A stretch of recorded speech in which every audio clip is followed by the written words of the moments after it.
on and off, but we have to find a mechanism that finally will work so that we can see the fruits of our labor in this house. Thank you, Mr. Speaker. No. Let's make progress. Order. We have heard from the Vice Chair. Okay, what is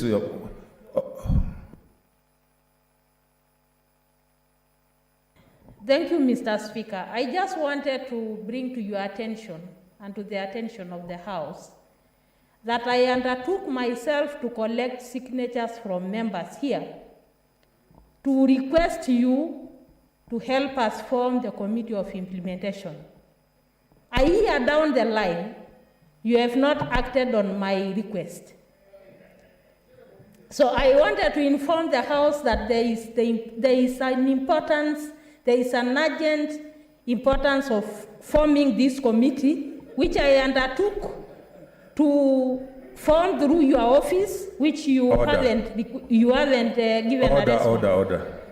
Order. That is not information. In fact, you are imputing improper motive on the Speaker, which are very dangerous grounds.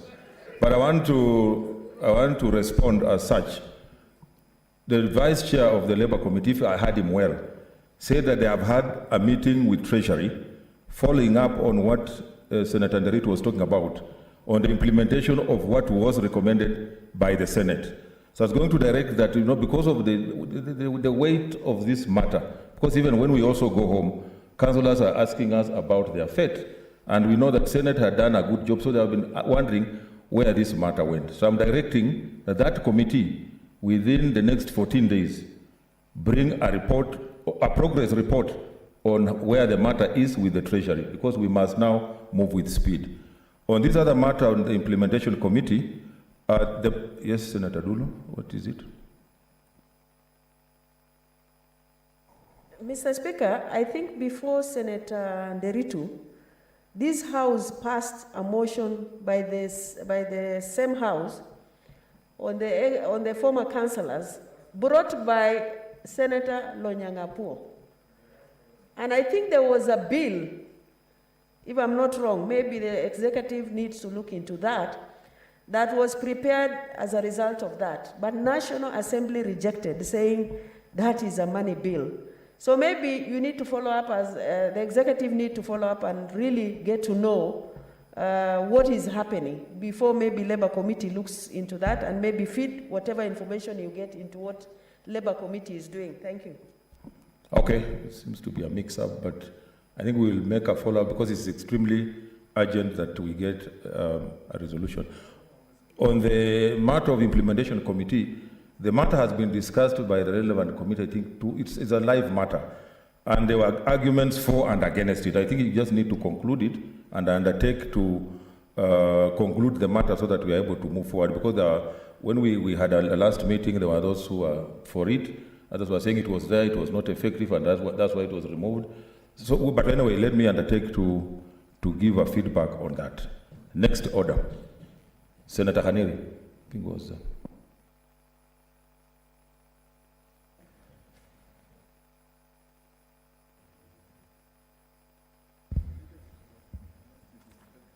Mr. Speaker, I thank you for giving me the floor. I rise pursuant to the provisions of our Standing Order number 47, paragraph 1, to make a statement on an issue of general topical concern regarding the boosting of exports of raw bananas and broccoli to South Korea. Mr. Speaker, Kenya is known for its agriculture and agricultural products all over the world, from exporting tea to coffee to avocados and many other products. In 2018, Mr. Speaker, during the South Korea's Prime Minister Lee Nang-yeon's visit to Kenya, he realized this great potential in Kenya and expressed South Korea's interest to trade. Prime Minister Lee Yeon pledged to support the key regions that produce broccoli and raw bananas in Kenya, especially due to the rapidly increasing demand of these items in his country, South Korea. Mr. Speaker, in his pledge, the Prime Minister stated that South Korea's Animal and Plant Quarantine Agency, APQA, would exempt raw bananas and broccoli from Kenya from undergoing the very stringent pest risk tests and measures. The pest risk analysis, PRA, strictly tests fruits, vegetables, and plants for the presence of pests. These tests usually lead to goods worth millions being destroyed, returned to the exporter, or banned from the country in totality if they do not meet required standards. However, South Korea has waived these tests for Kenya and only require that the products be accompanied by a phytosanitary plant health certificate issued by the Kenya Plant Health Inspectorate Service, KEPHIS. Mr. Speaker, back in 2018, when South Korea expressed their interest by waiving these requirements, it was expected that production and export of the two products, unripe bananas and broccoli, would shoot. However, 3 years down the line, and no major changes have been reported with regards to production or export. Even with this ease of entry into Korea market, exporters are yet to increase their sales to South Korea, and production of the two still remains the same.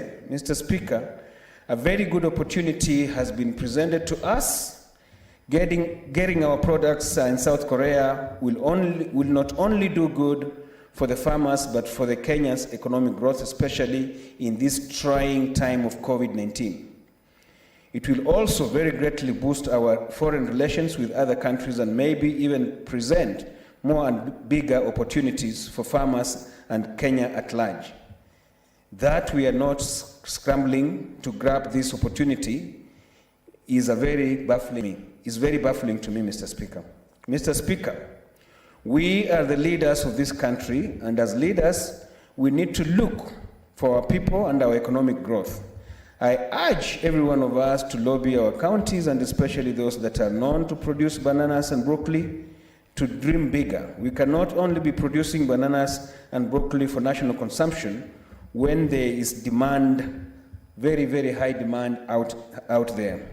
Farmers need to ramp up their production, produce high quality product, and enter into international distribution.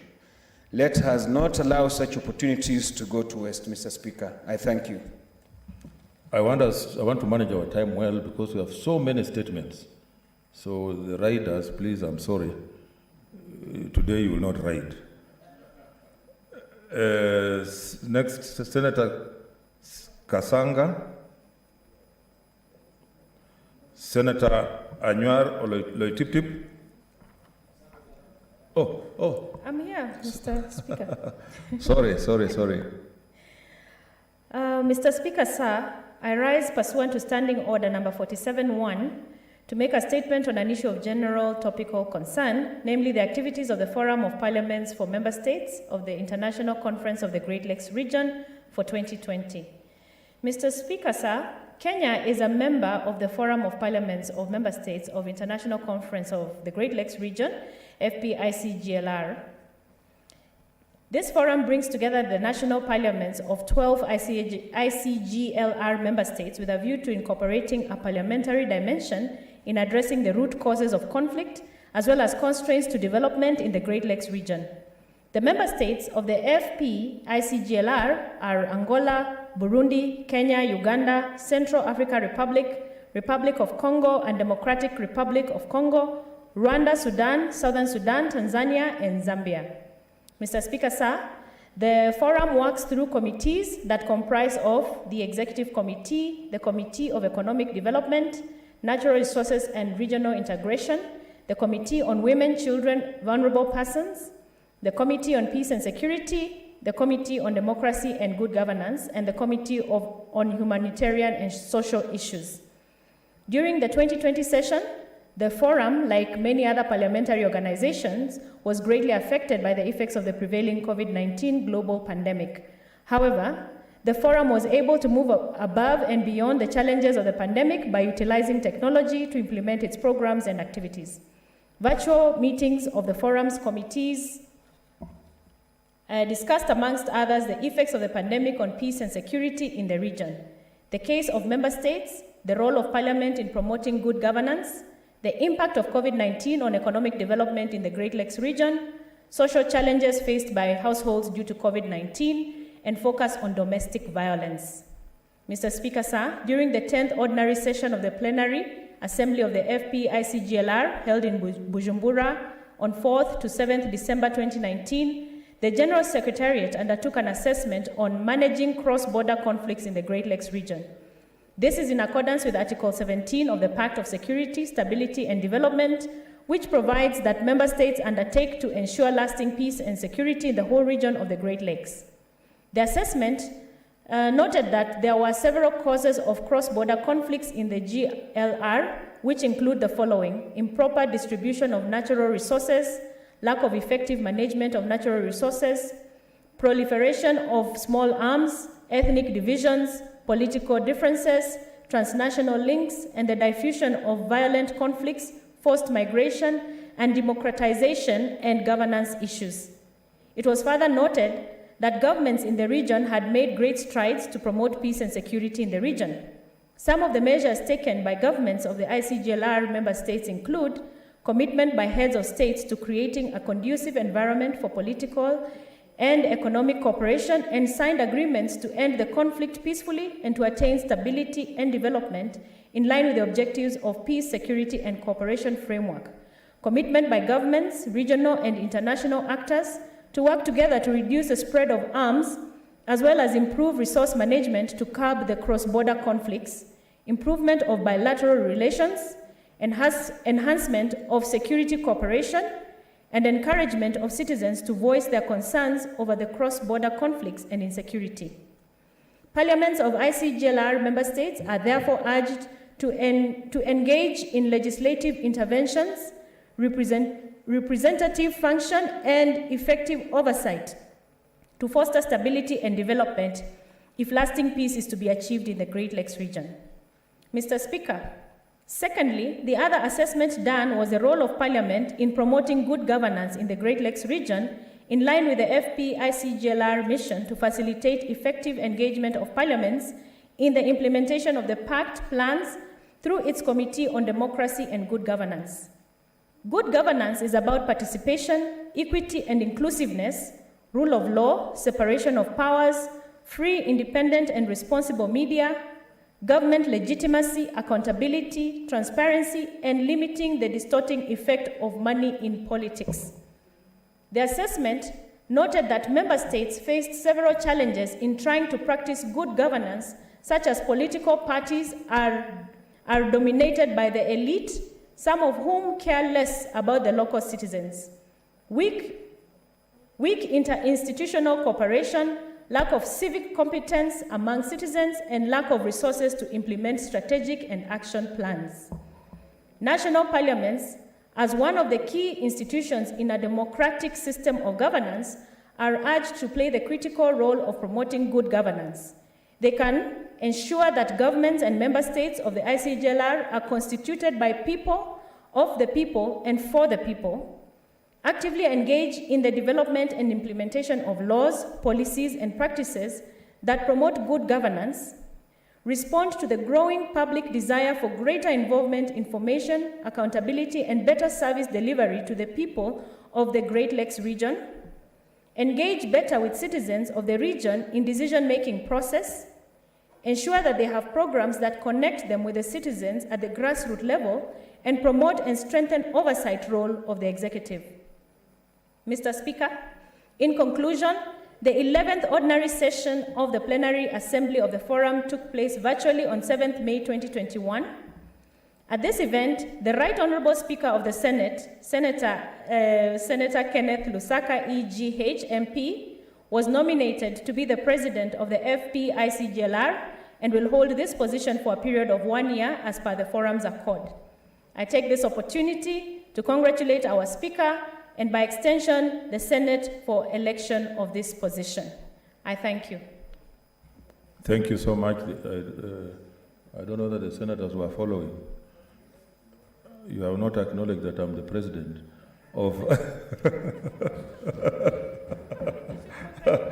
Okay, next statement, Senator Anwar Loitiptip, deferred. Senator Moranga Irungu Kangata, deferred.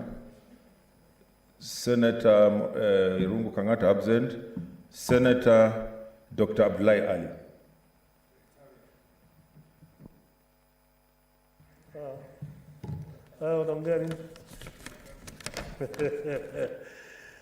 Thank you, Mr. Speaker. I have a lot of stories here, but I don't know now. This one I can't read it.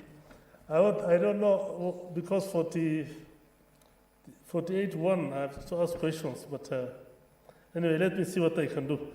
Mr. Speaker, sir, I rise pursuant to Standing Order 48.1 to seek a statement from the Standing Committee on National Security, Defense, and Foreign Relations regarding flight suspension between Kenya and Somalia.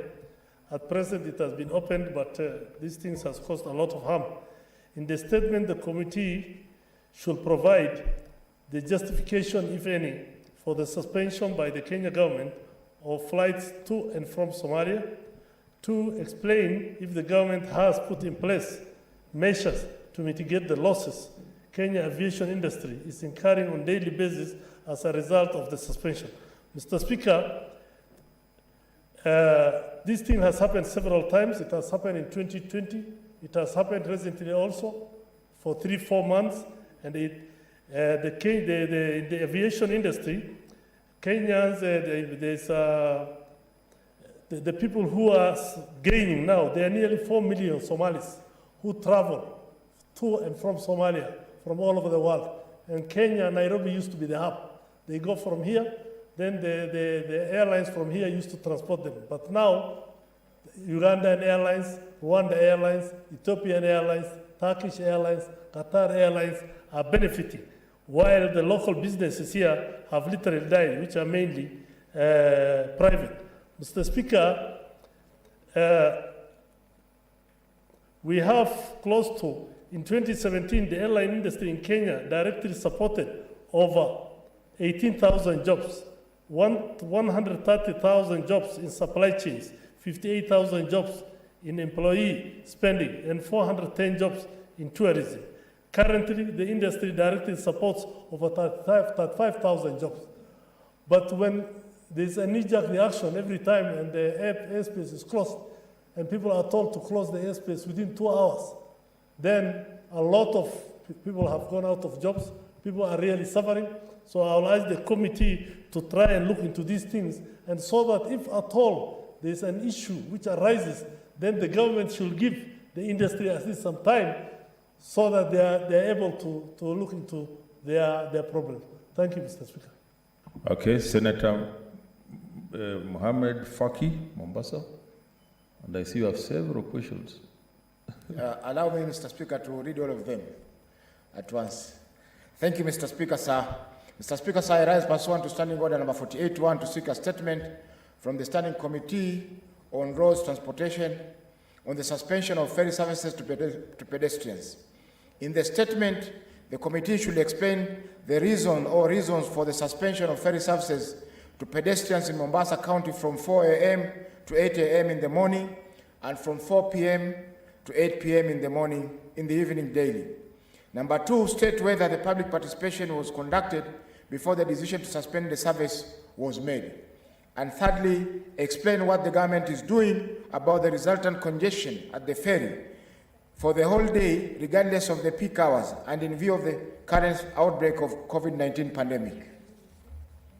Mr. Speaker, sir, nimesimama kuambatana na kanuni ya 48(1) ya kanuni za kudumu za Bunge la Seneti ya Kenya kuomba kauli kutoka kwa Kamati ya Habari, Mawasiliano na Teknolojia kuhusu kucheleweshwa kwa ulipaji wa mishahara ya wafanyikazi wa shirika la posta nchini. Katika kauli hiyo, Mheshimiwa Spika, kamati inapaswa kwanza kuelezea sababu za shirika hilo kuchelewa mara kwa mara kulipa mishahara ya wafanyikazi wake.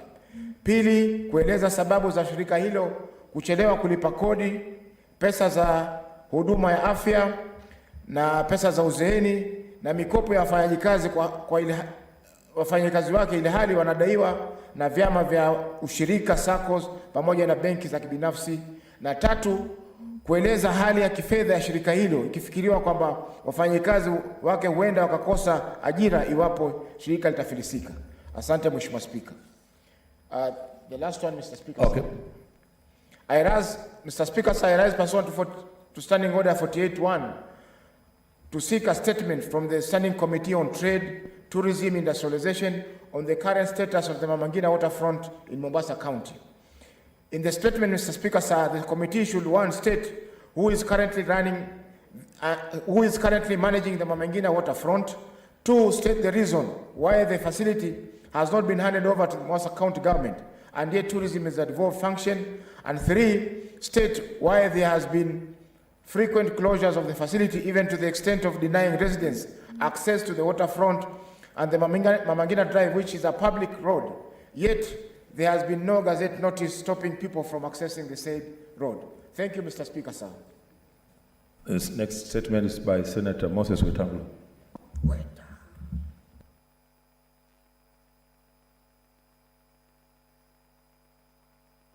Thank you, Mr. Speaker. Mr. Speaker, this statement I filed on 3rd of June.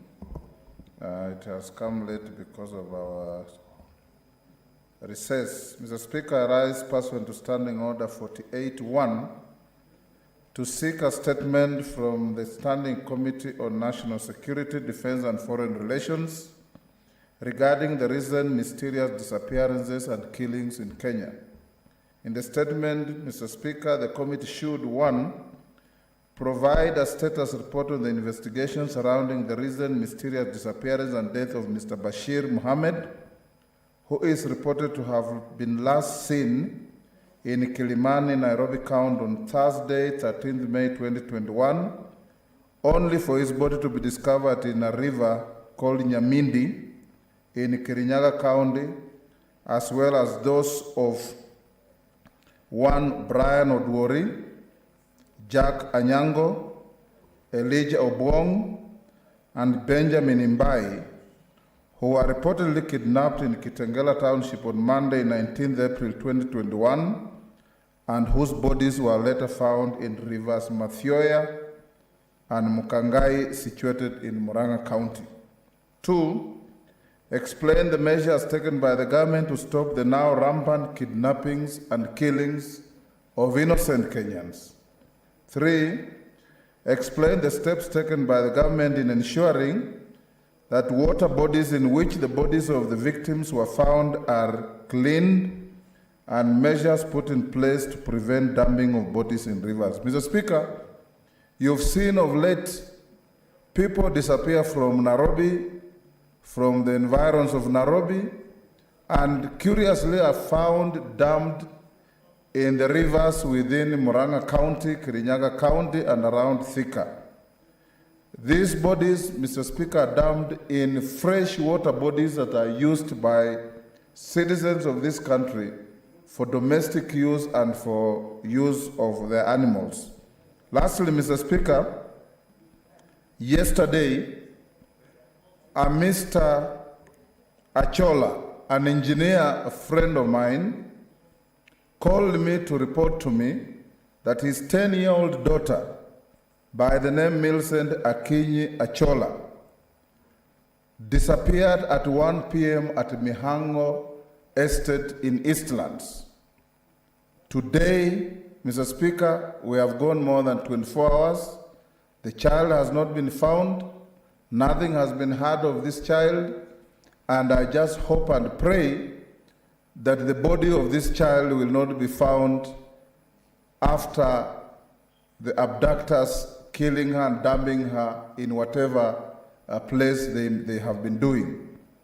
I want to acknowledge, Mr. Speaker, that I reported this particular case to the DCI, Mr. Kinoti, and he assured me that he's setting a squad to Mihango to try and investigate the disappearance of this grade 4 child who just disappeared from their parents' house and nobody knows where it is.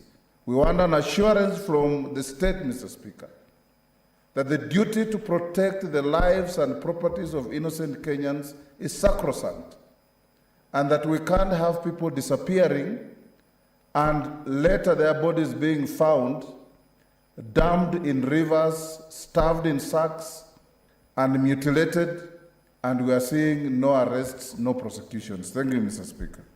Thank you. Next statement by Senator Petronila Were.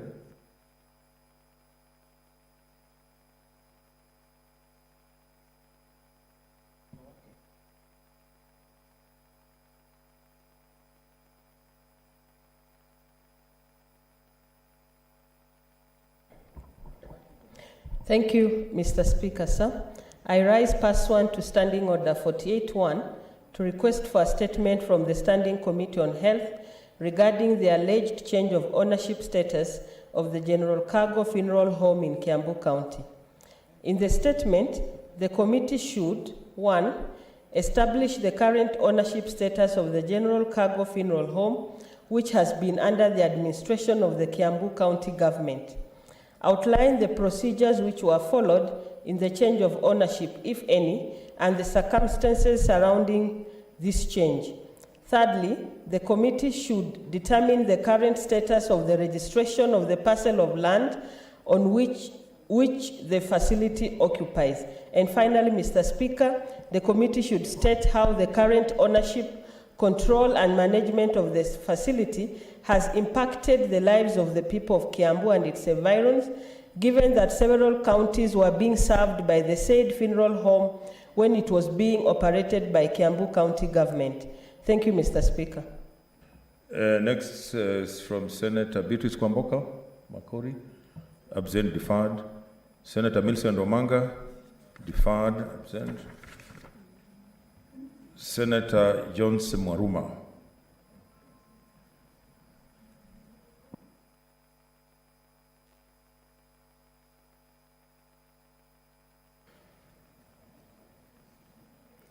Thank you, Mr. Speaker, for this opportunity to request for statement on delay of construction and relocation of Voi Girls Secondary School. Mr. Speaker, I rise pursuant to Standing Order 48-1 to seek a statement from the Standing Committee on Education regarding the delay in construction of Voi Girls Secondary School in Voi, Taita Taveta County, which is in the process of being relocated to a new site due to construction of SGR by Kenya Railway Corporation.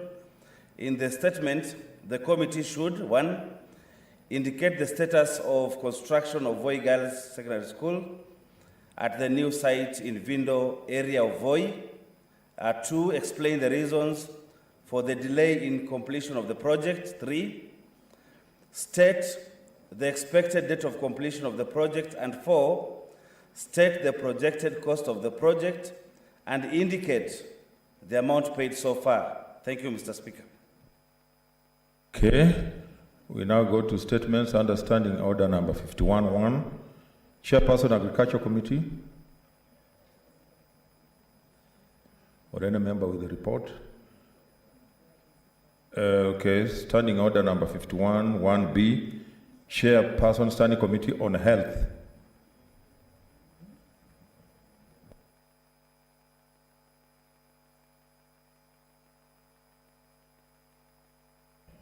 Labour Committee, I'm told, requested to submit their report next week.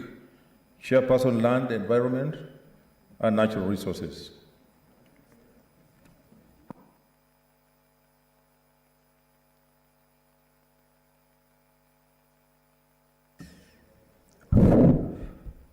Thank you, Mr. Speaker. Mr. Speaker, I rise pursuant to Standing Order 51-1B to make a statement on the activities of the Senate Standing Committee on Lands, Environment and Natural Resources for the period commencing 10th February to 7th July 2021. Mr. Speaker, sir, during the period under review, our committee held a total of 45 sittings, considered 2 bills, 15 petitions, and 3 statements. The committee also held 5 engagements with the stakeholders to respond to the petitions, statements, and a committee inquiry, and further requested for written submissions from members of the general public on the two bills. Mr. Speaker, sir, in respect to bills, the following were considered: the Wildlife Conservation and Management Amendment Bill, Senate Bills number 30 of 2020, and the Natural Resources Benefit Sharing Bill, Senate Bill number 25 of 2020. On the aforesaid bills, views were collected from the public by the committee, and the report on the Wildlife Conservation and Management Amendment Bill, Senate Bill number 30 of 2020, has already been tabled in the Senate. For the Natural Resources Benefit Sharing Bill, Senate Bill number 25 of 2020 is currently awaiting adoption by the committee and shall be ready for tabling in the House in the forthcoming week. Mr. Speaker, sir, regarding statements, 3 statements were sought, one by Senator Judith Pareno, MP, on human-wildlife conflict in Kajiado County. But another one by Senator Moses Otieno Kajwangi, MP, on dredging and sad harvesting activities around Takawiri Island in Lake Victoria, and a statement requested by Senator Aaron Cheriot, MP, on the construction of the Koru Soini Dam in Kericho and Kisumu counties. The committee has since met the Ministry of Tourism and Wildlife on the statement by Senator Judith Pareno, MP, met the Cabinet Secretary, Minister of Water and Sanitation and Irrigation on the statement by Senator Aaron Cheriot, MP, and is awaiting for a response from the Ministry of Environment and Forestry, and statement by Senator Moses Otieno Kajwang, MP. Mr. Speaker, sir, with regard to petitions, the committee has one of the most critical mandates that directly affect the citizens, and that is land and environment matters. The committee recently tabled 12 reports, actually they were tabled yesterday, leaving a balance of 3 petitions that are being finalized by the committee and will be tabled in due course. There are 4 other petitions that are also before the committee that were committed to be handled jointly with other committees that the committee will now prioritize for its completion, now that a bulk of the petitions have been completed by the committee. Mr. Speaker, sir, in respect of county visits in the period under review, the committee scheduled county visits were slightly hampered by the COVID-19 pandemic, but eventually, in May and June 2021, the committee was able to conduct a site visit in Taita Taveta County on the 26th and 27th March 2021. The residents of Mukamenyi village in Voi, sub-county of Taita Taveta County, on the alleged encroachment of land belonging to Mukamenyi residents by Voi Point Limited in Taita Taveta County. Residents of Musabweni village in Voi sub-county of Taita Taveta County on the alleged impeding evictions of Musabweni residents by a private company. Residents of Mwakitao in Mwatate sub-county, Taita Taveta County, on the petition on Mwakitao and ownership dispute between Mwakitao residents and Isanga Iwishi Group Ranch and the representatives of Mashugwani's quarters on the petitions on the alleged delayed adjudication and the settlement of squatters on Mashugwani land in Taita Taveta County after expiry of the lease. Mr. Speaker, sir, the committee conducted another site visit on 28 May 2021 to Thuakedam, Makueni County, following a petition by the Makueni County Assembly Committee on Environment and Climate Change on the adverse effects of rock blasting by the construction of Thuakedam, rather the contractors of Thuakedam. Another county visit that was conducted by the committee was to Mombasa and Kwale counties on 19th and 20th February 2021, respectively.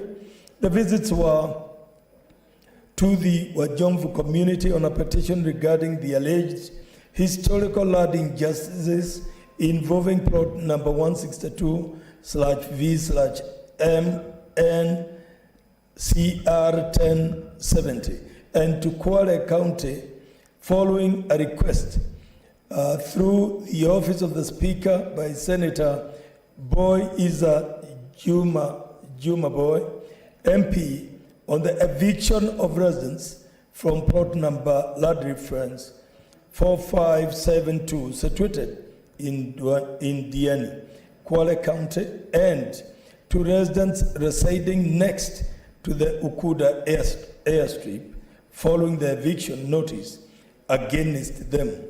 Mr. Speaker, the committee would like to highlight the following areas that will form part of its business for the next quarter.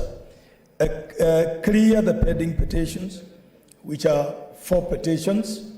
Engage relevant stakeholders on the matter of climate change that is now a global challenge, and engage the National Treasury and other stakeholders on the matter of mining, royalties, and the status of disbursements to communities. Mr. Speaker, sir, I beg to stop at that point.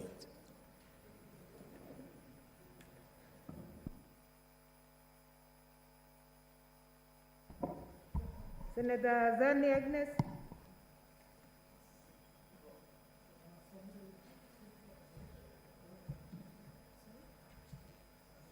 Senator Zani, did you ask to speak on this?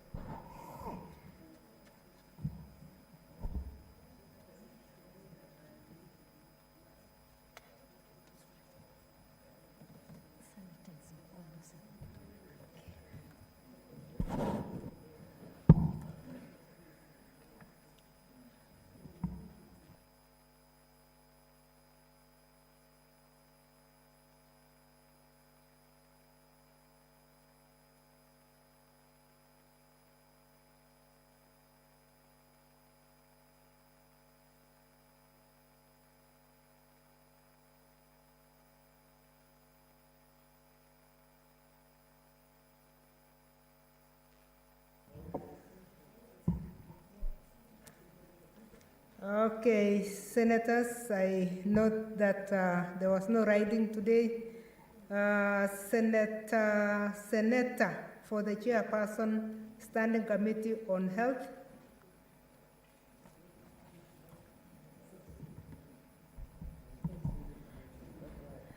Thank you, Madam Speaker. This is a statement on the activities of the Standing Committee on Health for the period 1st February 2021 to 31st April 2021. I'm reading on behalf of the Chair. Honorable Speaker, I rise pursuant to Standing Order 51-1B of the Standing Committee of the Senate standing orders to make a statement relating to the activities of the Standing Committee on Health for the period under review. Honorable Speaker, on bills, the committee considered 2 bills during the time of review as indicated below. One,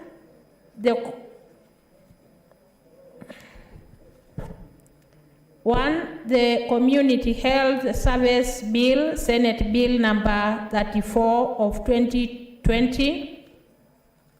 Honorable Speaker, the Community Health Service Bill was sponsored by Senator Dr. Agnes Zani, MP. It was read a first time in the Senate on the floor on 4th March 2021. Following this, it was committed to the Standing Committee on Health for consideration and facilitation of public participation in accordance with Standing Order 141 and 5. The committee has concluded its consideration of the Community Health Services Bill and has adopted its report and committee stage amendments thereon for tabling. 2, the Mental Health Amendment Bill, Senate Bill number 28 of 2020. Honorable Speaker, the Community Health Service Bill, the Mental Health Amendment Bill was sponsored by Senator Sylvia Kasanga, MP, and it was read the first time in the Senate.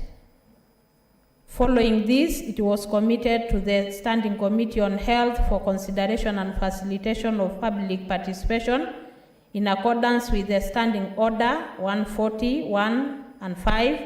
The committee has concluded its consideration of the Mental Health Bill and has adopted its report and committee stage amendments.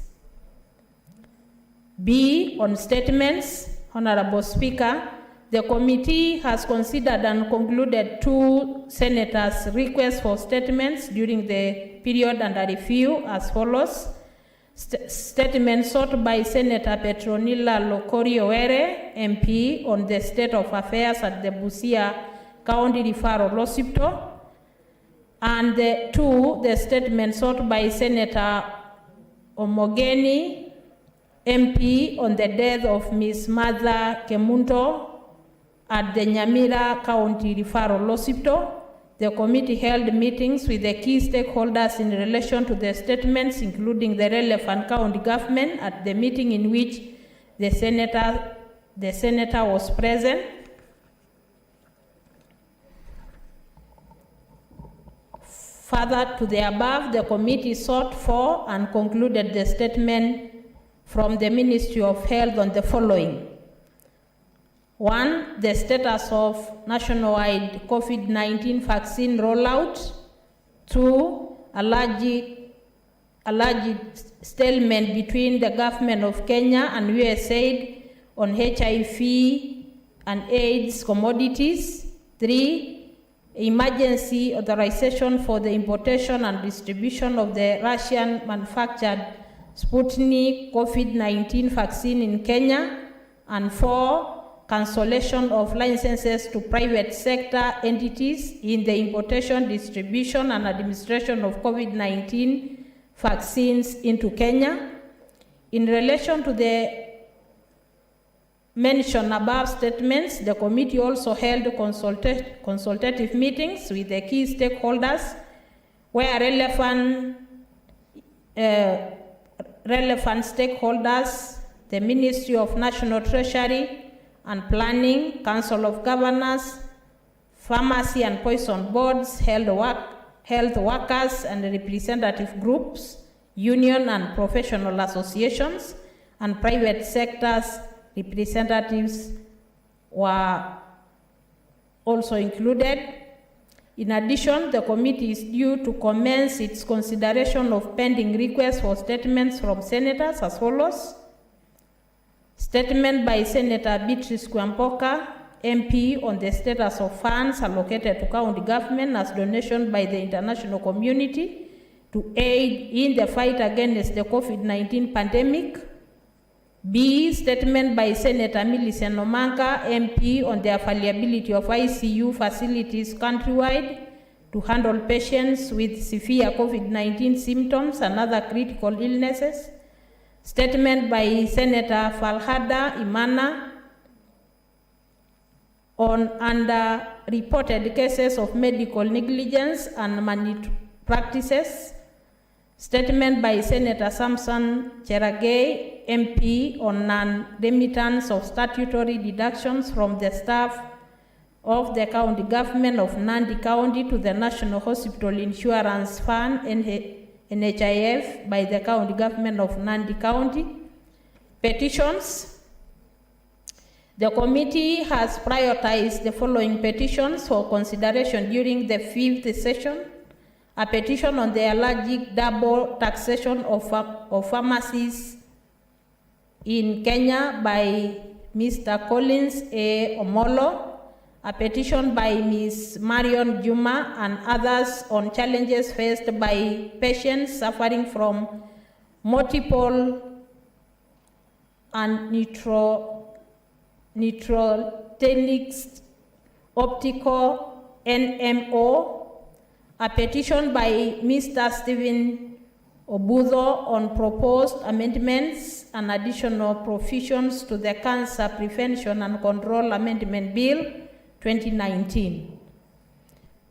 D, a special audit report on the utilization of COVID-19 funds by the counties. Honorable Speaker, in relation to the special audit report by the Office of the Auditor General on the utilization of COVID-19 funds by the county government, the committee met with the following county government during the period in question: Murang'a, Kisumu, Busia, Kisumu, Kajiado, Kitui, Vihiga, Kisii, Wajir, Isiolo, and Kiambu. To note, at the time of reading this, the committee has since received submissions from all 47 county governments, as well as the Nairobi Metropolitan Services. Further, the committee has considered and is preparing a report for 19 county governments for tabling, of which it was tabled. Further, the committee is scheduled to undertake a retreat within the month of July 2021 to consider and write the remaining report. Other queries? Honorable Speaker, the committee also concluded its investigation on allergic irregularities at KEMSA and has tabled its report. Further, the committee has initiated and partially considered investigation into the following: 1, allergic procurement irregularities by NHIF in the provision of comprehensive group life last expenses, enhanced work injury benefits, and group personal accident insurance cover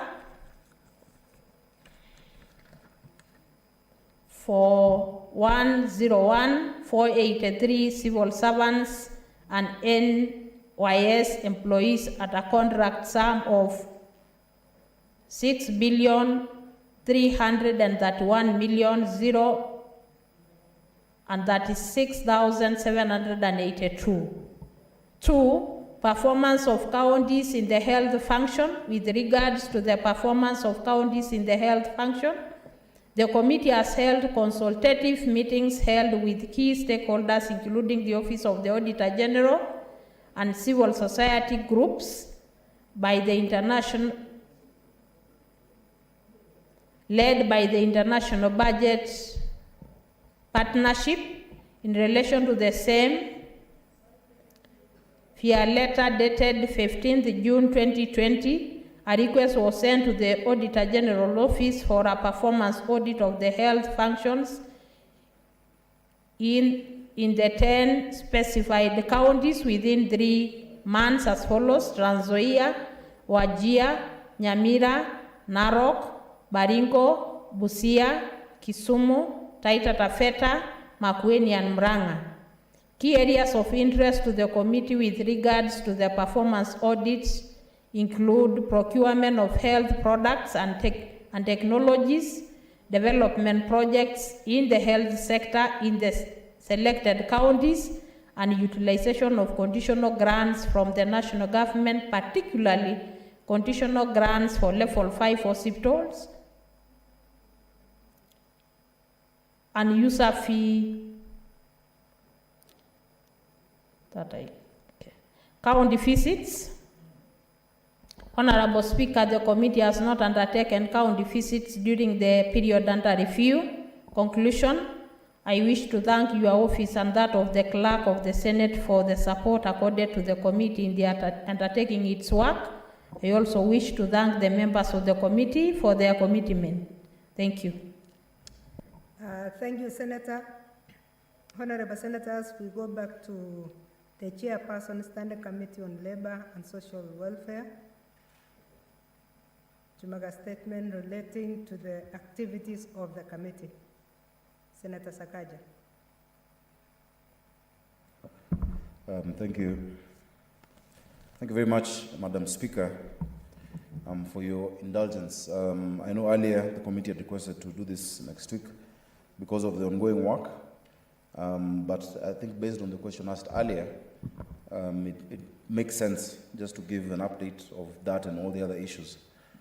So, Madam Speaker, I rise pursuant to Standing Order 51, 1B, to make a statement on the activities of the Standing Committee on Labor and Social Welfare for the period commencing 1st of January 2021 to 30th of June 2021. Madam Speaker, during this period, the committee held a total of 34 sittings, actually 36 now, considered 2 bills and 4 statements. The committee also held 5 different engagement meetings with various stakeholders and held public hearing forums on 2 bills. We have considered, additionally, a legislative proposal by Honorable Cherargei on the Employment Amendment Bill 2021, which we have approved, and we have submitted our recommendations and comments to the Honorable Speaker. In respect of bills, we've considered the Persons with Disability Amendment Bill 2020 and the County Hall of Fame Bill, number 9 of 2021. We've also held stakeholder engagements and public hearings on all the mentioned bills. The committee has concluded on the bills and will be tabling the reports on these bills. Madam Speaker, we have had 4 statements that are committed to us and reported on 2 statements. Understanding Order 51 1A, the first one was on Inua Jamii cash transfer programs, where we invited all senators to receive details of the status of this cash transfer to the elderly persons and the orphans and widows in the different counties. And we gave a tribute to the late Benjamin Ayimba, who was a rugby player, captain and coach, who we lay to rest, and may God rest his soul in peace. There are 4 statements that have been committed to this committee under Understanding Order 48.1. The first one, of course, is the status of operations of the Kenya Scouting Association by Senator Petronila Were Lokorio, who is a former scout like me. The second one is delays in payment of work injury benefit and other related compensations to staff in county governments by Senator Dr. Abdullahi Ali, who forgets to sometimes tell you how we have intervened severally in his county, including payment of people who the county government was not paying. The former governor. As well as on national government interventions to cushion persons with developmental disabilities in line with the Big 4 agenda on universal health cover. This is by Senator Dr. Isaac Mwaura. Madam Speaker, the committee has been following up, and this question has just been asked, I think, under statements, the matter of payment of one-off honorarium and pension to former councillors, which is both a statement and a Senate resolution. In fact, it's a resolution that has been resolved twice by this House. Yesterday, Madam Speaker, we met the former councillors under the auspices of the National Councillors Forum, led by Dr. Gitau, former councillor. The previous week, together with Senator of Nyandarua Gidiomi, Senator Gidiomi, we met the leadership of that forum That included the former Deputy Mayor of Nairobi, Lawrence Ngasha, former Deputy Mayor Ali Mwanzo, former Councillor Norbert Oduri of High Ridge, and a number of them, and they brought those issues. Yesterday we met with them, and the National Treasury wrote to us asking for postponement. Because what happened is when these resolutions were passed, a task force was set up between the National Treasury and the Ministry of Devolution. Remember, this used to be, based on how you look at it, local government before. And they are saying that they're giving us the findings of this task force. Now, I know the chair has directed that in 2 weeks we give a progress report. But Madam Speaker, I'd ask you to waive that direction, because we don't want to give a progress report. We want to give you a final report after next week. Because we're having the last meeting with the Treasury on this matter. The Senate has resolved, and we don't want to be taken round in circles saying there's a task force. We want to see whether there is that goodwill. So we will resolve, and we'll give a final report, because councillors, as members have said, all over the country are really asking about this matter, and really it is not fair for us to allow any prevarication by the national government on this matter. They should either tell us they're doing it or they're not going to do it. And then we'll see what further action to take, because it's a resolution of Parliament. Madam Speaker, we've also had an inquiry based on a statement by Senator Fatuma Dulo on the dismissal of workers by the Ewasongiro North Development Authority. We've held several meetings on this matter. Senator Dulo has also attended these meetings, I think a few of these meetings. Madam Speaker, we'll be tabling our report. As well, we have listened to them. We've listened to Ewasongiro, we listened to the staff members, we've listened to Senator Dulo, we've listened to the ministry led by CS Adan Mohammed, and I think we have enough material to give a final report on the matter. Madam Speaker, we, as a committee, had an opportunity, additionally, to conduct a study visit to the Saudi Arabia, to the Kingdom of Saudi Arabia, as well as the United Arab Emirates, on the matter of labor migration. This is another very sensitive issue. While we were there, we met mega recruitment agencies that take, they recruit people from around the world. We also met Kenyans working in the two countries. We met the Ministry of Labor in Saudi Arabia, and of course our mission there. And Madam Speaker, we are finalizing this matter because it is not a straightforward matter on labor migration. We found a lacuna in the laws of labor migration. Today, this morning, Madam Speaker, my committee has met the Ministry of Labor.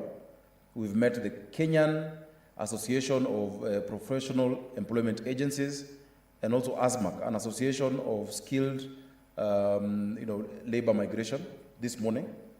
And we've raised the issues and the concerns we have seen on both aspects, the labor issues and the welfare issues. Madam Speaker, remember, in a country like Saudi Arabia, there are more than 88,000 Kenyans working there. This is a country where, of its population, there are 13 million non-Saudis working. And they have a huge preference to Kenyans. But we've had also some negative cases, maybe around 100. One case is one too many. But we want to handle it in a manner that, one, secures Kenyans, increases the capacity for labor migration, but does not jeopardize the jobs for the other 80,000 who are okay. Madam Speaker, you'll note that Saudi Arabia now is number 3 in terms of remittances to this country. And so it is a cocktail of hits and misses, and we want to correct those issues.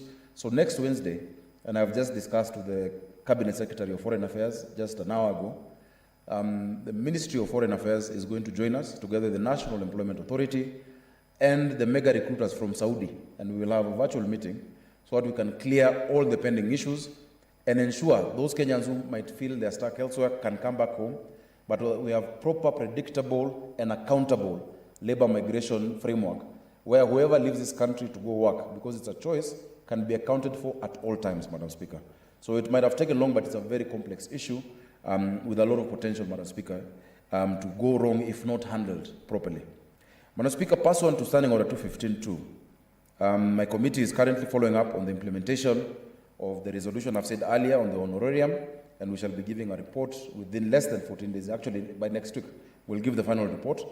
And on the issue of registration of persons with disabilities, given the fact that the law as currently constituted, or rather,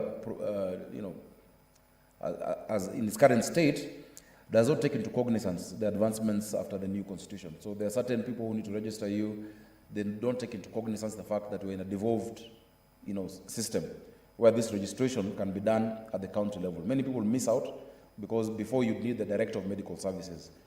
Now, we have 47 health officers across the county. They don't have to do it in Nairobi. In the next 6 months, Madam Speaker, our committee is focusing on the following issues. One which we're currently doing is looking at the issues of the creative industry. The creative industry, Madam Speaker, is a frontier, a huge economic frontier for our country. We have a lot of talent, but it's not being managed well. Madam Speaker, if you look at a country like Nigeria, the second biggest employer is Nollywood and the creative sector. Yet in Kenya, our artists are languishing, especially now during COVID. Yesterday, Madam Speaker, the day before yesterday, we met the creative sector group, which comprises of musicians, filmmakers, artists, sculptors, playwrights, the entire scope of the creative sector. We also had the Ministry of Sports, Culture and Heritage, together with the entire leadership. We had the Kenya Film Commission, we had the Kenya Film Classification Board, and the Kenya Copyright Board.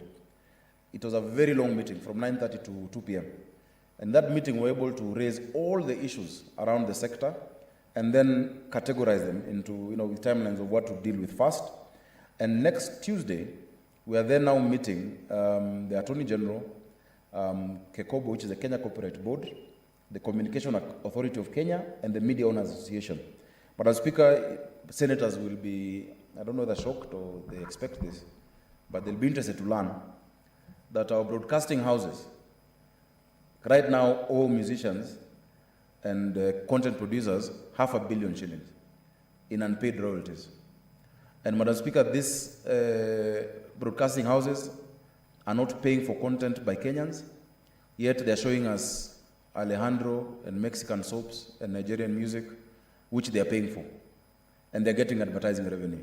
Madam Speaker, we want to unlock this to make sure that we rectify this situation and make sure our artists are able to get their dues.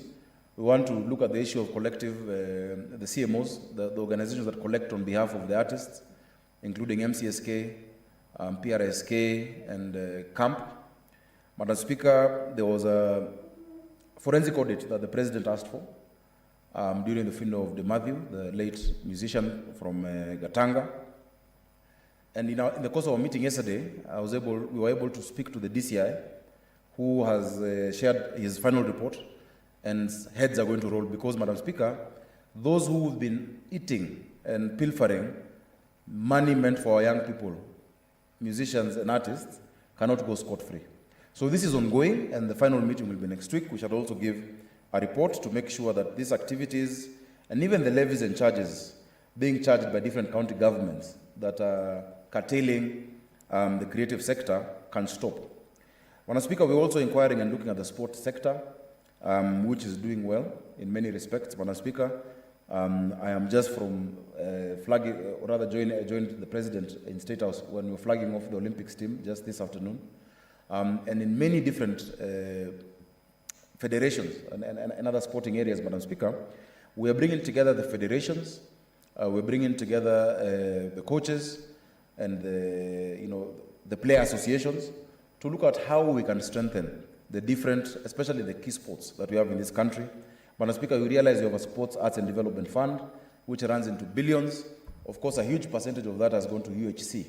Yet, it was meant to ideally target sports and arts more than anything else. So, Madam Speaker, we're inquiring into that. We've met with the Sports Arts and Development Fund leadership, and we'll be giving a report again to this Honorable Senate. We plan some county visits, Madam Speaker, in August 2021. We plan to go to Bomet, Kisii, Nyamira, and Kericho to investigate on the issues affecting workers in the tea sector. Madam Speaker, we also intend to do a county visit to Isiolo County. I'm hearing requests, now people are throwing requests. Senator Ledama, on our way to Bomet, Kisii, Nyamira, we can pass by Narok. But also, not just pass by, I know there are a lot of labor issues in our counties. And when we go to these places, what we do, we bring together the labor committees in the county. We listen to the issues of workers around that area. We're able to look at sporting facilities. because my committee has a very wide mandate, Madam Speaker, as you might notice. The committee will be conducting public participation on the Heritage and Museums Bill, Senate Bill number 22 of 2021. That is in the next few days. This committee, Madam Speaker, has prioritized, because we are getting into the last phase, really. We have less than 400 days to the next election. So we want to make sure we've addressed all aspects in our mandate. We have prioritized the welfare of children during this period. Madam Speaker, you remember the matter we've been dealing with on Nakuru, and we promised that we shall follow up implementation of the recommendations with respect to street children, even as counties awarded a charter, which the Senate passed. This weekend I was in Nakuru, and the people of Nakuru are very grateful to the Senate for passing the resolution. But that means also that they need to strengthen systems. As you're aware, Madam Speaker, as I'm saying, children are the backbone of society, and their health and well-being reflects the wealth and the state of the nation. There have been various concerns raised recently, Madam Speaker, on kidnappings of children and mistreatment of children in various institutions.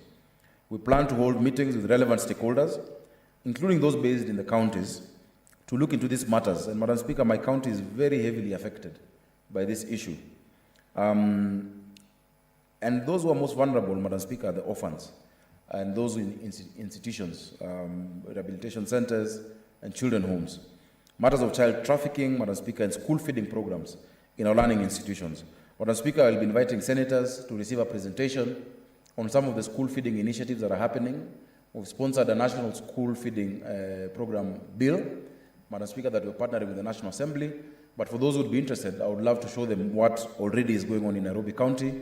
We've set up a few kitchens together with my MPs. I've done one in Dagoretti South, one in Umoja, which is being set up. Another one that takes care of around 15 or so facilities is coming up in Nangata. And that changes everything. When children have nothing in their stomach, nothing will go to their brain. We need to make sure that then the national government also provides the funding required to support organizations like Food for Education that are really going a long way to make sure that our children get feeding and food in school. Madam Speaker, we are aware, and I'm grateful that the Chair of Education is also a member of my committee. We've discussed this together, and they have extensively dealt with this school feeding program issue. We're working together, especially the ECD centers. But we realize that the nutritional value of the programs and cascading up to secondary school level is also extremely important. In as much as primary and secondary are not devolved, it's not something that we can be able to ignore. Madam Speaker, I wish to conclude, and I thank my committee members who have been very, very active, led by the Vice Chair, Senator Mwaruma, Senator Milgo, Senator Madzayo, Senator Kwamboka, Senator Githiomi, Senator, there are former senators who are members of my committee, who are also friends, I can see them. Senator Petronila Were, Senator Omanga likes talking to our committee as well. But my committee is very hardworking. Madam Speaker, I always have a quorum of 9 members. They all attend the committee. And many times, in fact, yesterday, when Senator Githiomi was being given accolades, I forgot to say that despite the huge task he has in Lands Committee, many times he comes on board and he chairs Labour Committee when I'm not available, and he does an amazing job. I think he should get the title of Super Chair, Madam Speaker. With those many, and also I want to thank my staff, led by Monate Shaban. I have a new clerk assistant called Kibet. My entire team, including my sergeant at arms, have been very, very supportive, and that is why we're able to achieve what we've been able to achieve. Thank you very much, Madam Speaker. Thank you, Senator. I must add that we congratulate you and your team, particularly on the handling of employees in the UAE and Dubai. We happen to have gone as a delegation to the consulate in Dubai, and they did mention that they have a lot of confidence in what Senator Sakaja is doing. So they are very hopeful that finally we are going to have a solution, and I think that is a solution that will be a landmark in this region. Thank you very much. So I had to mention that because you have done a great job, and we thank all the committee chairs for the reports that they have given. I can see, I hear there was no riding on anything today, but I can see Senator Petronila Were Locorio. I think she has been made to wish to appreciate something. Yeah. Thank you.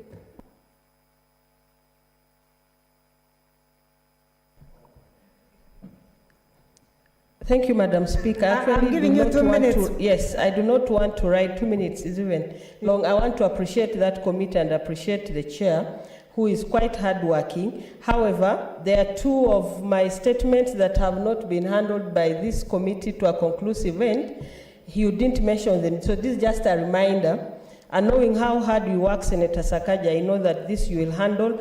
There was 2 issues, frustrations of that pensioners go through at the pensions department that has not been touched at all. The other one on the trade unions emergency fund, we have touched on it. We were not satisfied, both myself and the committee. You took it back. It has not yet come back to me to a satisfactory level. So just on those 2 issues, if you could look at them and get back to me. Thank you. 2 minutes for Senator Milko.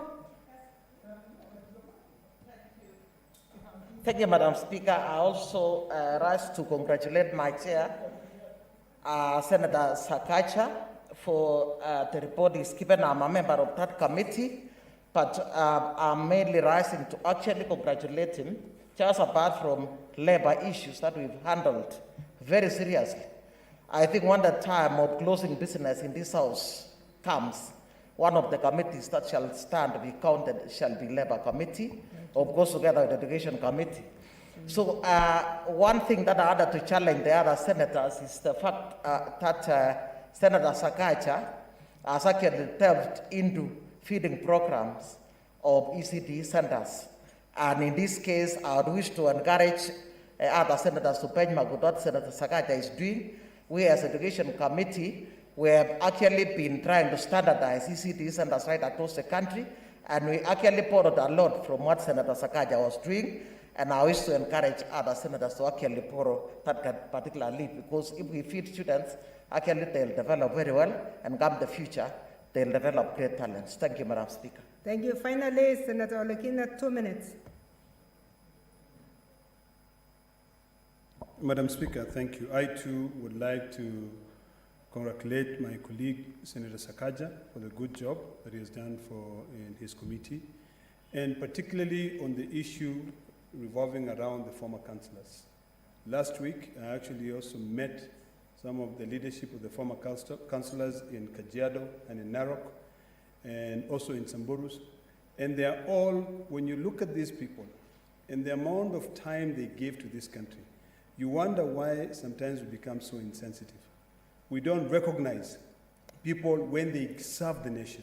So this issue of the former councillor is something which is very dear to me, and I'll be joining you in supporting you to ensure that at least these individuals are given their send-off. You know, it's a bit defeating when as a Senate we pass a resolution and it is not implemented. I think we need to be able to push hard for the implementation of all resolutions that we pass here. Because whatever is happening to those former councillors will also happen to us.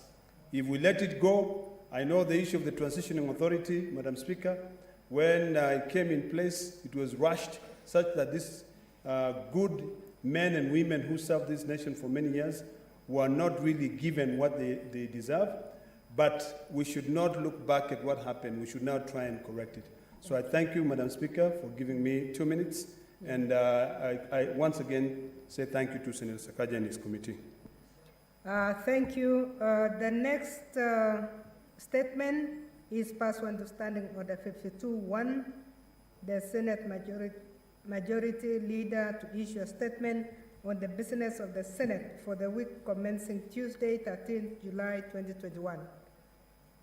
Thank you, Madam Speaker. Madam Speaker, before I read this statement, I wish to thank Labour Committee also and the chair.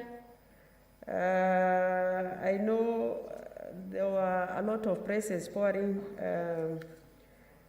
from members to the Committee of Labour and the chair. I agree with them.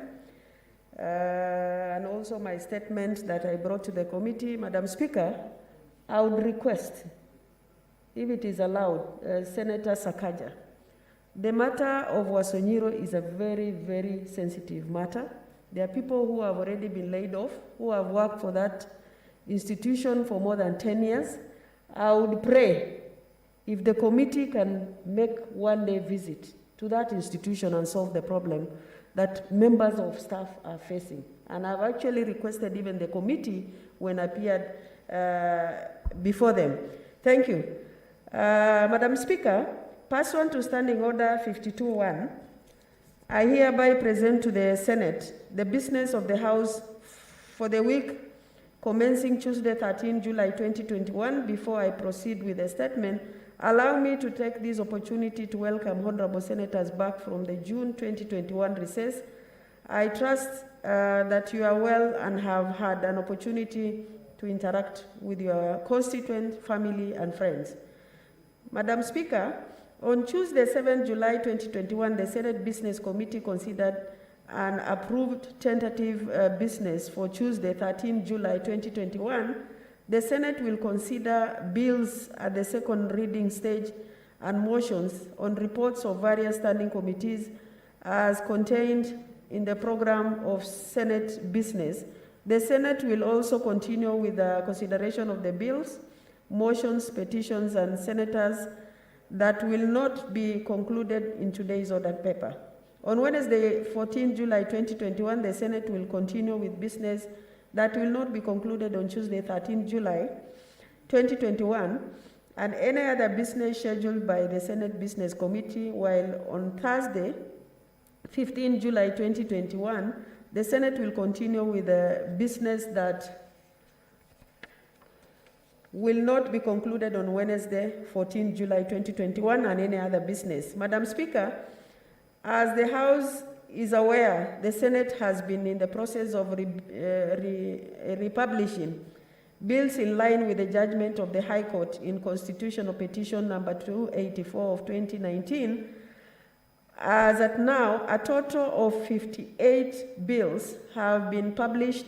Out of the 58 bills, 21 are undergoing concurrence pursuant to Article 110(3), 30 are at the second reading stage.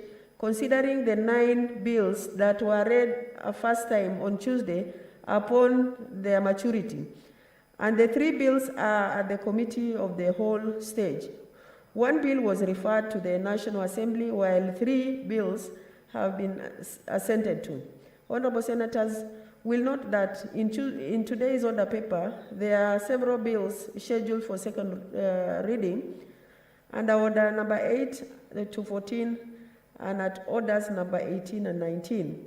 Further, there are 3 bills scheduled for committee of the whole stage at orders number 15, 16, and 17. Further, honorable senators will note that at order number 20 and 24 in today's order paper are motions on report of the standing committees which require a resolution of the Senate. As mentioned earlier, more bills and motions are scheduled for next week. I urge the responsible senators and respective standing committee chairs to avail themselves during debate in order to allow for smooth transition to the next stage of the aforementioned business. Madam Speaker, I take this opportunity to applaud committees for their efforts in processing file statement and petition referred to them. I particularly commend the Standing Committee on Land, Environment, and Natural Resources under the chairmanship of Senators Mwangi Githiomi for processing and tabling yesterday 12 reports on petition referred to committee. This brings the number of petitions before the Standing Committee to 5, from an overall high for only Standing Committee of 41.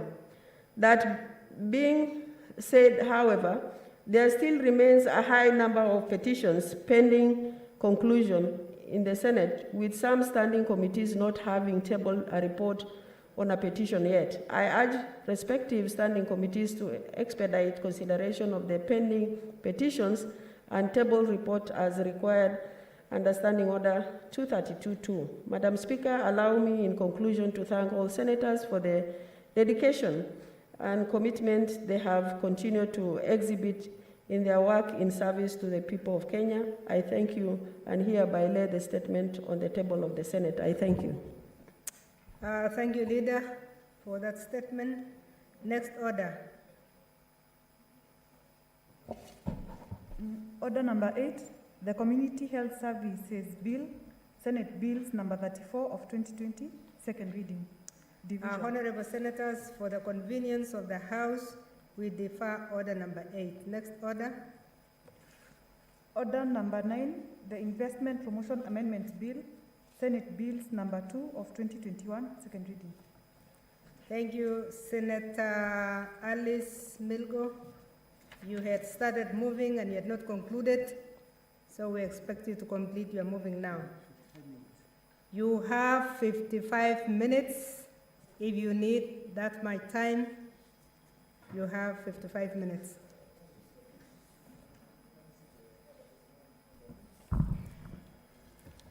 Thank you, Madam Speaker.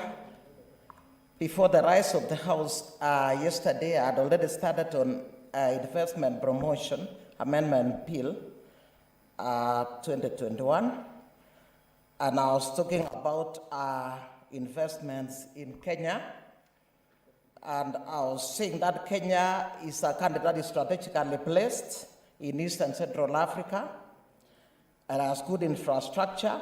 There's got high-skilled labor, and of course, many investment and fronts. Right now, we have got 47 counties where investments can be done, and the very reason why I thought of actually amending this bill, because many of the issues that are affecting investments, Madam Speaker, majorly rotate around strategies, and in this case, opportunities and challenges. Madam Speaker, investors would normally look at the opportunities availed and in addition to that one, challenges that are actually likely to face the investors. Investors would most likely also go out to look at effective and efficient database to provide information of investment opportunities as well as sectors targeted for investment and reasons. Like, for example, in Kenya, like I'm saying, Kenya in this case is well placed to have a lot of investors coming on board. We have the Big Four agenda, we have Vision 2030, and then with that we have 17 SDGs programs. We also have Agenda 2063 that is actually speaking to issues inclusive and economic growth to spur economies in African countries, and of course the issues of the blue economy right now that is on board.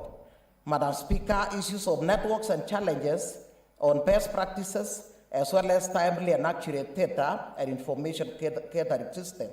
Apart from this, investors should look out for policies affecting investments and streamline administrative procedures, especially when it comes to dialogue and issues of legal activities. Madam Speaker, apart from these decisions on land use, you do realize, Madam Speaker, already we lost a lot of investments even to Tanzania because of the fact that it is a challenge when it comes to issues of land in our country. It is expensive, and even getting it is a challenge, and that is why we lose investors. And even apart from that, promotion, there is lack of proper promotion of agencies and investment promotion performance, despite the fact that this one here is laid out in this bill. Madam Speaker, the legal mandate affecting investments as well, and laws that are governing this has been a challenge, just apart from the tax regime. That is a major challenge to our country. Yesterday, many of our senators were speaking about taxes that are already suffocating our country in each and every area. And in this case, I think investors are looking out for tax waivers, looking out for cost-benefit incentives, and looking out for very many other issues before they can invest in any country.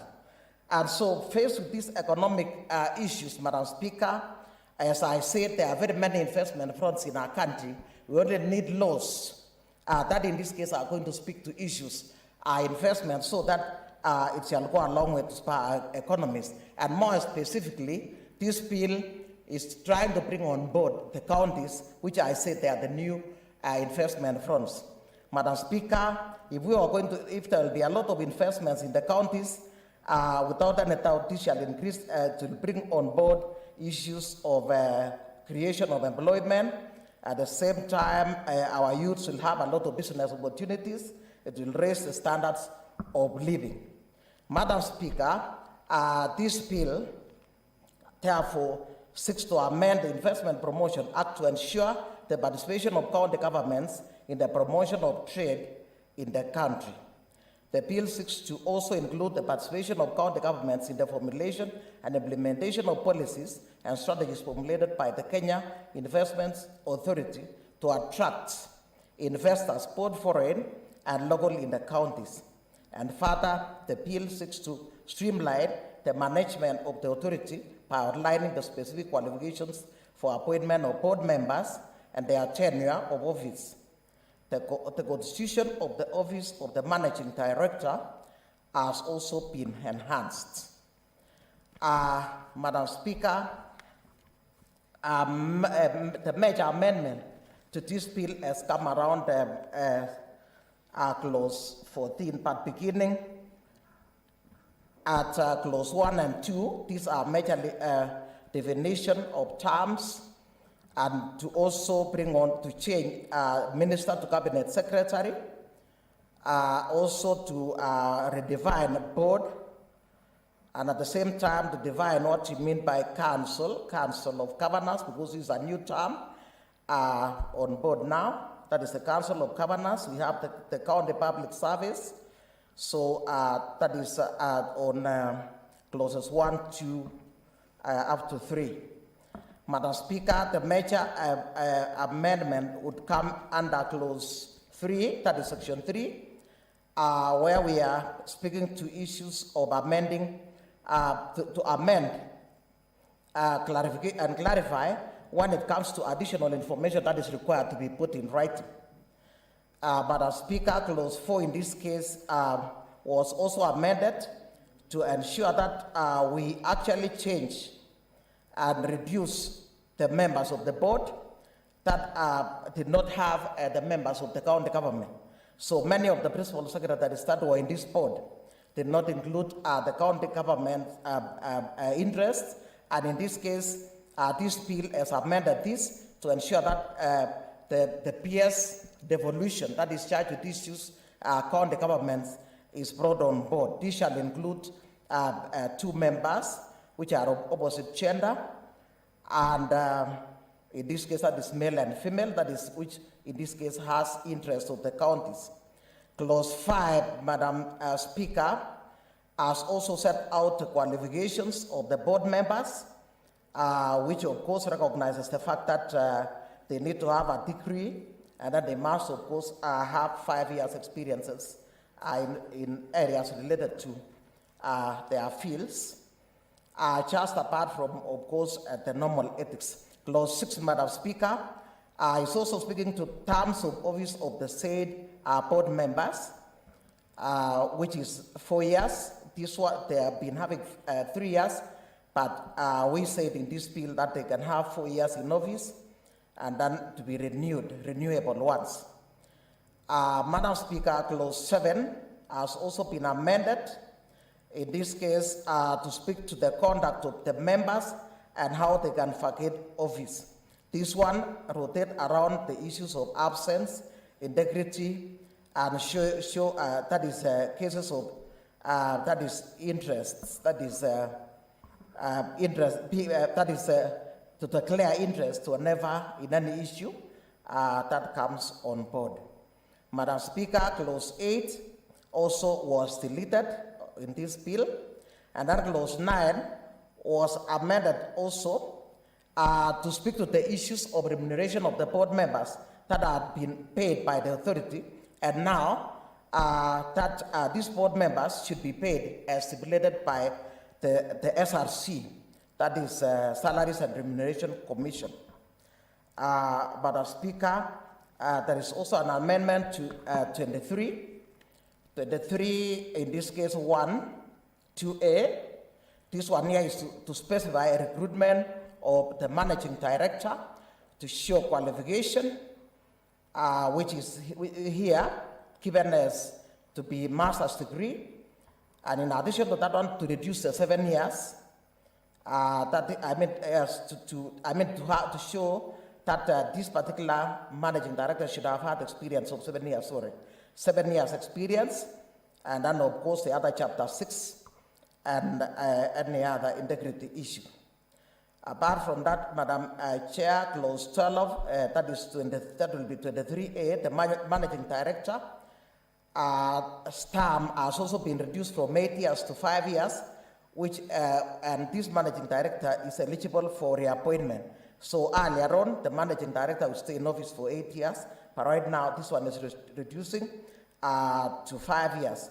And in the first bill, the work of the managing director was not clearly spelled, so this bill has actually enhanced and shown the functions of this managing director to be funding, that goes to the authority, also implementation of policies, and then to ensure that programs are, in this case, are implemented, just apart from ensuring that there is a strategic plan for the authority.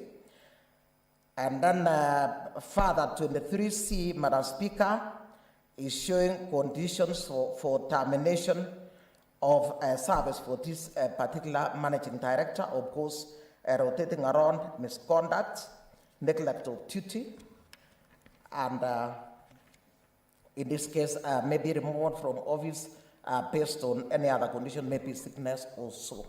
Clause 13, Madam Speaker, 24.1 is speaking to the staff of the authority. This same authority, again, is being strengthened to ensure that the type of staff that is being employed should be specified, and then even the conditions for appointing the staff.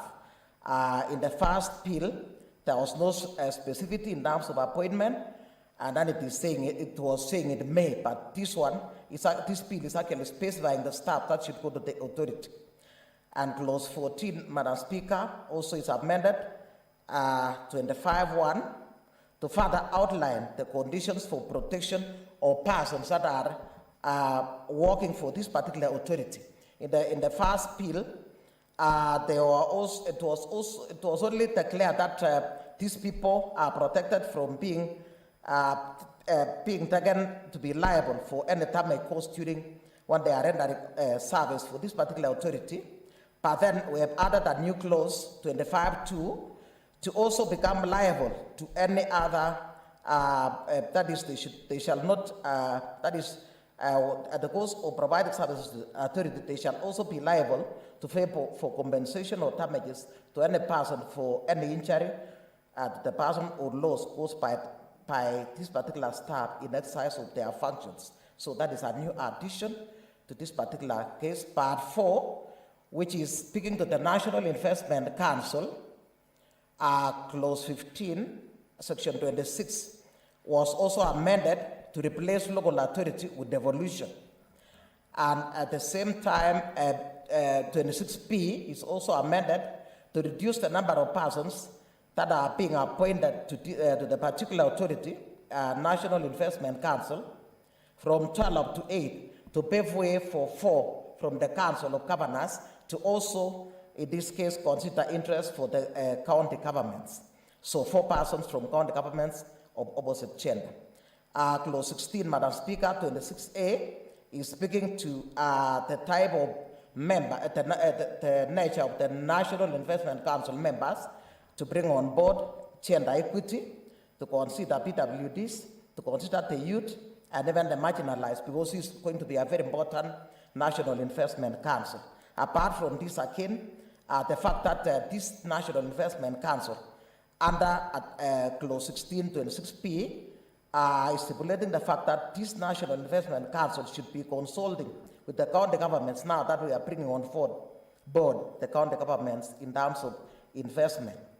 And then 26C now is creating the county investment unit. As I said earlier, this bill is majorly trying to bring on board the new front of investment, which is the county government. Madam Speaker, that is this county investment unit, Madam Speaker, that is under 2, that is 26 C2, is speaking to how to actually appoint the members of the county investment unit to include the chief officer, and even it stipulates 3 stipulates the staff that should also be appointed to that particular investment unit of the county. 26D, Madam Speaker, is actually setting out the functions of this particular county investment unit to facilitate investments in the county by actually formulating policies in line with the national investment authority policies. Apart from this, to promote investment activities in the county, and then apart from that, to advise the National Investment Council on investment projects, Madam Speaker, because right now we know that there are very many activities going on in the county, and this county investment unit should be able to advise the National Investment Authority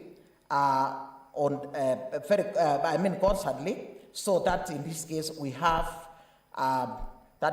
we shall be able to invite investors. Apart from this, F in this case is speaking to issues of engaging the community when it comes to investments in the counties and informing them about the potential investors. Madam Speaker, she of that part is speaking to the fact that this particular unit should work closely with the national authority, investment authority, so that we have a smooth linkage. Because as I introduced this bill earlier, I was talking about the lack of linkages for investments and the very reason why investments in our country is actually having a challenge. So, Madam Speaker, as I end, I still want to encourage, the Committee on Tourism and Trade to still enhance this bill by still inviting other people to add to this bill, so that by the time we come to the third reading, I think we shall actually enhance this bill even better. I thank you. I want to submit and request Madam Daktari Agnes Sani to second. Thank you, Senator. Senator Dr. Zani. Thank you, Madam Speaker. I wish to second this amendment bill and just start by congratulating Dr. Milgo. This bill has been with us for quite some time, and she's been very passionate, always checking where is this bill and when is it coming to the floor of the House. And that really just shows the level of dedication that she has had to this very, very important subject. Madam Speaker, there's no country, especially a third world country, that will industrialize and develop without investment. It's a given for all the counties, and the right environment has to be put into place to actually catapult that investment so that people can reap. Because if we're talking about economic microfinancing, where is it going to come from? It's going to come from investment, from people believing in an economy, from people wanting to work and make that economy work effectively, for people being able to really be able to move the agenda. Madam Speaker, many times we've talked about on-source revenue.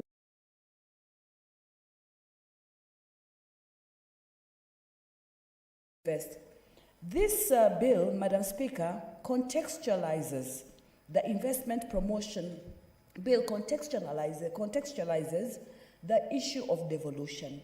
It's an amendment bill, but it touches really on the fact that now we are in a devolved system, and therefore certain things need to be able to change to bring the counties on board, to understand how these counties are going to work.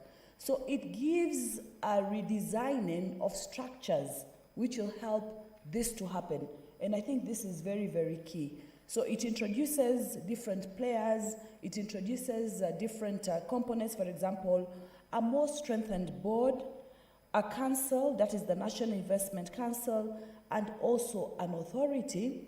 But looking through the scheme of how all these structures have been put into place, it brings into fore which is very important, the issue of bringing the counties in place. It also brings in the various PSs in the different government ministries, thus introducing a multi-agency approach to this, I think, which is very, very key. Because some countries have gotten it right very, very quickly. One of those is Singapore. We keep referring back to Singapore because they're the ones who actually came and got our policy paper from us right after independence, and they've been using that model, and they've been able to make a transformation within the various economies. Madam Speaker, somebody would ask themselves, how can this be done? How can this investment be improved? And the bill addresses this by giving ideas on how to do this. For example, an increase in foreign exchange, either through exports and import substitution. This is based within the counties. They are the ones who would be able to grow different products, different fruits for this export market. Indeed, likewise, it's going to create employment and more labor, and then the investment is going to be able to spill over. Utilization of domestic raw materials, supplies, and services, you know. So what do people have on the ground, and how can they manufacture it? This would include issues like value addition, for example. It will include how to progress factories. Some people have started cottage factories that are very, very effective. Adoption of value addition in the processing of local, natural, and agricultural resources. We all know very well of the story of coffee, how we are able to export our coffee, but we export it sometimes without value addition, and other countries take it up and they're able to make so much money as a result of that. It is a high time, Madam Speaker, that we get to a point where we can maximally utilize what is coming out from these counties. Indeed, Madam Speaker, both Senator Milgo and I sit in the Education Committee, and we've been looking at how TVET centers are working. And one of the issues we're trying to infuse in terms of training, are you looking at counties that are able to bring up specific ideas or specific issues or specific resources from those particular counties? If it is Kericho, for example, what can we do with our tea? If it is coastal counties, what can we do with our blue economy? Then lastly, utilization, promotion, development, implementation of information and communication technology. All these are very, very key, and any other factors the authorities considers. So if I look at the constitution of the Board of Authority, what strikes me is that composition of the multi-agency approach, so that you have all these people together, because this then creates the ability for coordination that is very important. We have there the permanent secretaries in the ministries, we have finance, we have trade and industry, we have agriculture, we have lands, we have local authorities, and we have planning. Then, of course, we have the Board of Authority also shall consist of the chair, the managing director, and the secretary. But more important, and I think the strength of this amendment bill is really just to make sure that any exercise towards investment ends up being successful, Madam Speaker, that we don't have bottlenecks that make it difficult to be able to move to the next stage, including the whole idea of addressing of licenses, for example, and how they're given out. So we have the chief executive of the export processing zones authority under the export processing zone. We have the executive of the Export Promotion Council. We have 6 members appointed by the minister. We have a person who shall be appointed by the chairperson or a person, unless he has been distinguished. Any person who will be appointed to this board will have to be somebody that has already shown that they know how to be able to do the work. Madam Speaker, this bill really brings everything together to enable us to do this. Madam Speaker, I just want to touch on the fact that for this bill to be well aligned within our evolution scheme, we need to be able to look at certain categories and certain terminologies. So at the beginning of this bill, it's looking, for example, at amending, for example, minister to cabinet secretary, making it in vogue with what we are using now, cabinet secretary, definition of the council, which means the National Investment Council, including the county governors coming into place through the Council of Governors, the County Executive Committee member, the County Public Service Board, the Managing Director, and the proposal of how these are put into place, the Managing Director and what their rights and responsibility are. So the first part of this amendment bill is really just putting the terminologies together. Then the second, which is very, very important, is the Principal Act is amended by inserting the following section, which is really just about the board. The sort of person that board should have, the qualifications, the levels of knowledge that should be there, the level of how to deal with when the chair resigns, when a chair fails or when a person fails to declare interest, when somebody dies, how to handle that so that it is well streamlined. Then at clause 9, the members of the board shall be paid. This is about payment, I think, which is also very, very important as per the SRC, that is the Salaries and Remuneration Commission, how that shall be determined. I think clause 11 is very, very key because it goes on to give specific processes and responsibilities of the board. The strength is in giving responsibilities to the board that can be carried through effectively. And this includes being responsible for the day-to-day management, how to manage funds and properties, and we automatically then expect a penalty clause where if this is not done as per the requirements, then what will happen as a result? To oversee and coordinate the implementation of the policies, programs, and objectives of the authority, which are going to be probably more broadened because they will also involve those that will come from within the counties. Madam Speaker, this is very, very key. Cause to be prepared for approval of the board, the strategic plan and annual plan of the authority. The strategic plan must be a multifaceted one that will also include what is coming in from the counties, the annual budget, perform such other duties as may be assigned by the managing director. So we have a more strengthened board with very clear deliverables that are expected from them.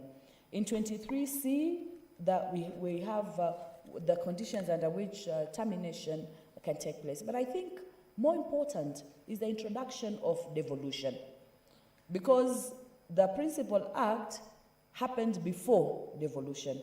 So the idea of what devolution is and bringing into legislation the whole idea of devolution is very, very key. It also introduces various people who are very, very key, 8 persons who are going to distinguish themselves, who are going to be able also to help at the various levels, but especially at the Council of Governors, how they will be able to bring in their interests from the counties and the process for them to be able to do that. Madam Speaker, a very important component is also where we have consultation that can happen within the county governments, but this includes the authority to be able also to go deeper and handle and deal with the County Executive Committee. And it's very difficult to have any legislation without the CEC member really featuring at the county level. The CC finally might not be able to make the key recommendations at the level the authority is meeting, where the Cabinet Secretary will be present, or even the member of the Council of Governors. But that input right from the beginning is very, very key. Madam Speaker, we can give figures about how we expect this investment to help us move forward as a country. So the key seriousness is really in enabling people to be able to come and put forth the level of investment that is needed. So the authority shall consult the County Executive Committee member in the respective counties, and indeed, consortiums can be held for the CEC members for the various counties, bring them together so that they can be able to begin to have the strategies for doing this. And through the chair, through the speaker, Dr. Milgo has also been, within the Education Committee, we've been working on the issue of ring fencing of funds for specifically TVET and ECDE, but the same concept can be added here, that funds have to be ring-fenced, and the CC members, together with the Council of Governors, can be able to allocate specific funds that are very, very key to catapult investment within those specific counties that they have. At clause 26C, where we're talking about the county executive member, what they're meant to do and how they're meant to infuse within the authority to make investment work better within the counties, we have F, which is facilitate community engagement and review of potential investment projects and obtain local endorsement for any county-based government incentives. This is a bottom-up approach that once you don't have in place, you'll find that the investment seems to be imposed and then it doesn't really work on the ground. So the whole idea of engaging, reviewing, putting together county-based government initiatives and getting the people involved in that is very, very important. And then last, working closely with the authority to provide effective investor aftercare and support the authority in facilitating reinvestment and upgrading of current investments.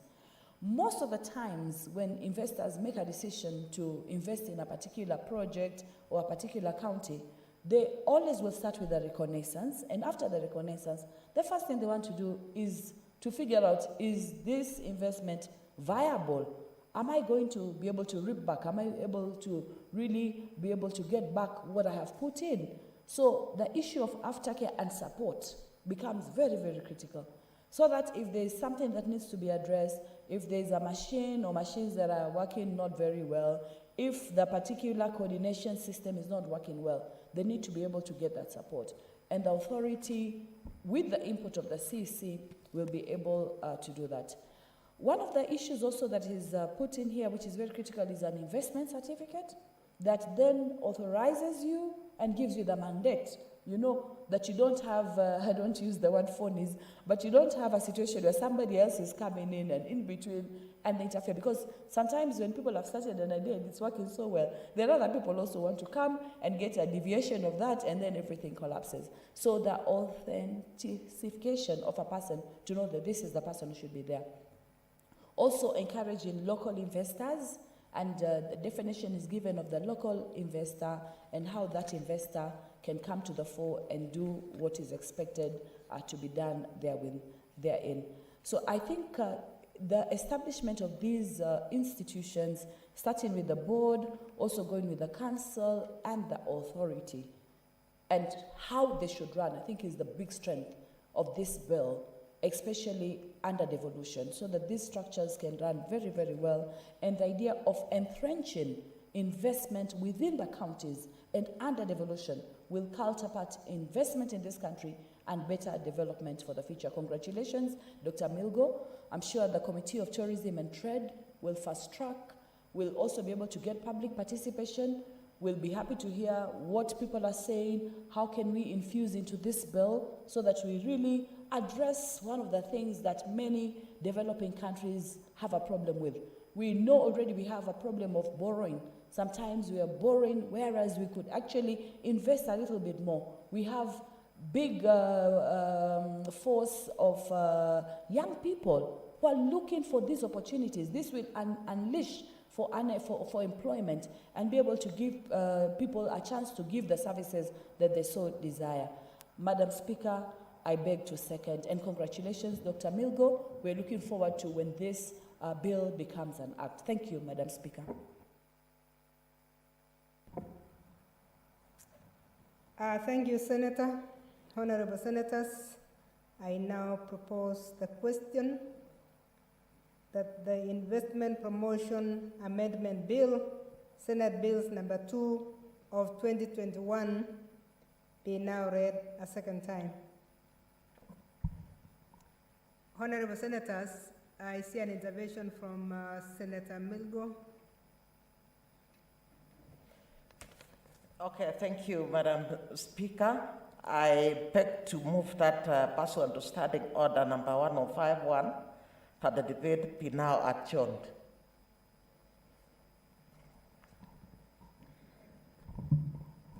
Thank you, Honorable Milgo. I now propose the question that the debate on the bill, the Investment Promotion Amendment Bill, be now adjourned. I now put the question that the debate on the Investment Promotion Amendment Bill, Senate Bills number 2 of 2021, the debate be adjourned. Will as many as of that opinion say aye? Will as many as of the contrary say nay? The ayes have it. Next order. Order number 10, the coffee bill, Senate Bills number 22 of 2020, second reading. Honorable Senators, Senator Dr. Abdullahi Ali is not in at the moment, so we defer it.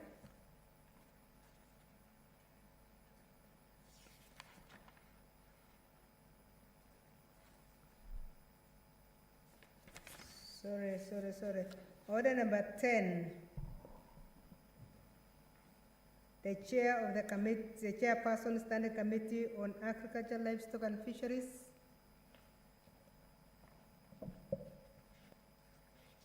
Has just walked in. Yes. Please come forward, Chair.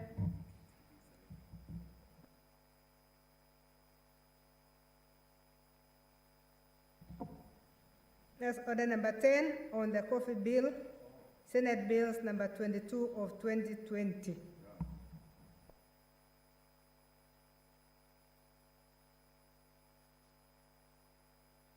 Honorable Senators, I have been informed by the chair that the committee is not ready for today, so that is deferred.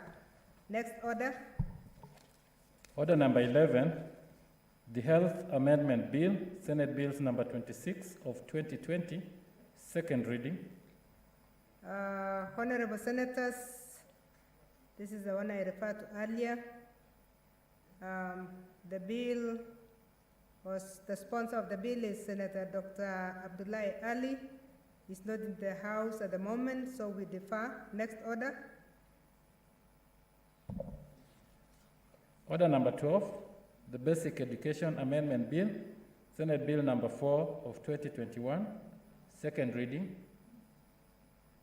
Honorable Senators, the sponsor of the bill, Senator Beatrice Kwamboka, is not in the House, so we defer. Next order. Order number 13, the County Licensing Uniform Procedure Bill, Senate Bill number 32 of 2020, second reading. Honorable Senators, again, the sponsor of the bill, Senator Mercy Chebeni, is not in the House, so we defer. Next order. Order number 14,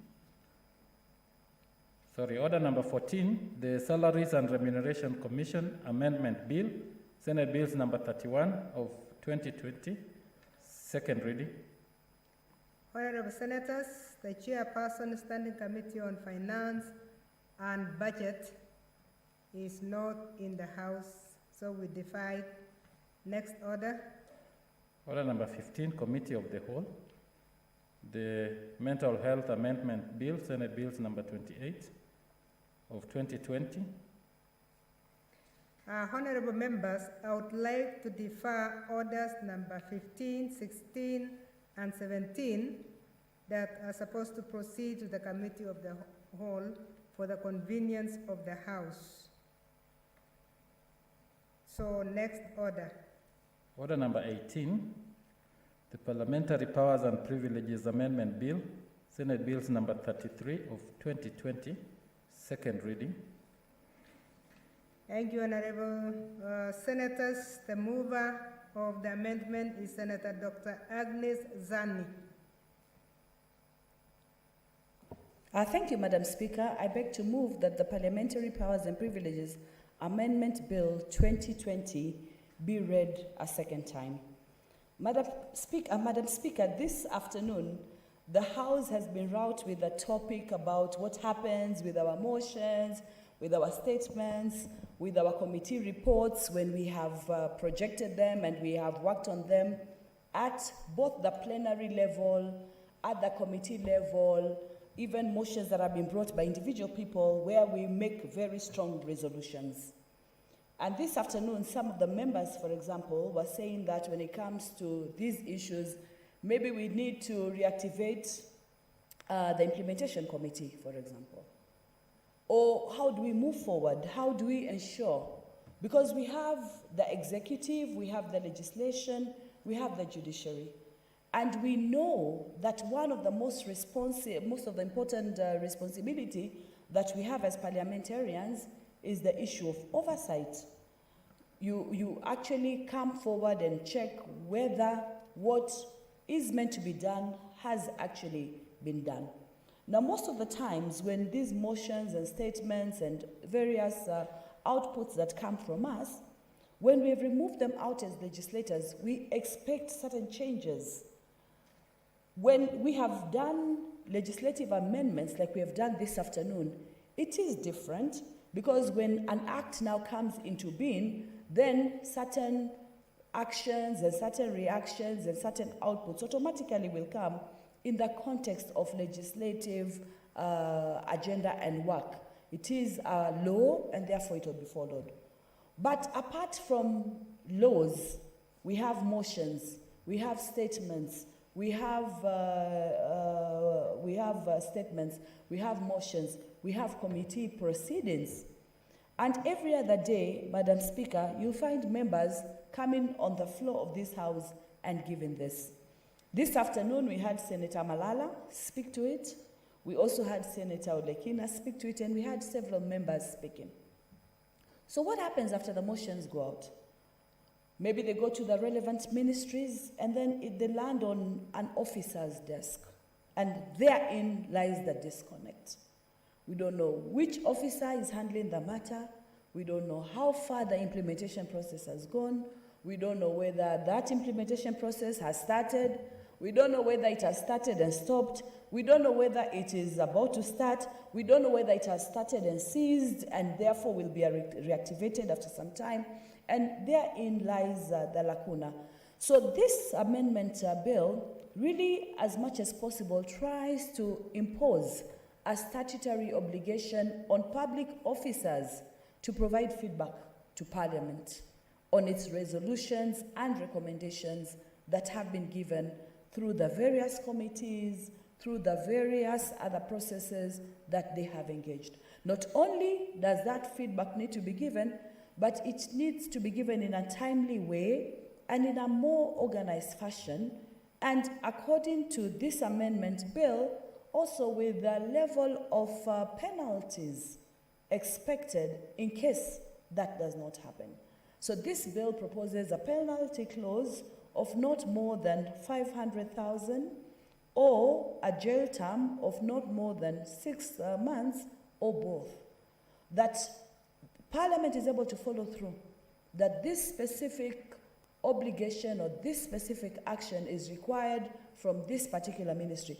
And Madam Speaker, you will know that many times, even within committee work, when we are doing our statements or when we are seeking our statements to be addressed by the various ministries, most of the time, sometimes you find the clerks will be following up to find out where has it gone to, who is addressing. Of course, the overarching responsibility lies on the CS, the Cabinet Secretary, but most of the time, a lot of engagement is done. I remember as part of the strategy, some people were saying, let us even be able to engage specific officers. And yes, we get sometimes this feedback, but most of the time, it has delayed and it has taken a lot of time.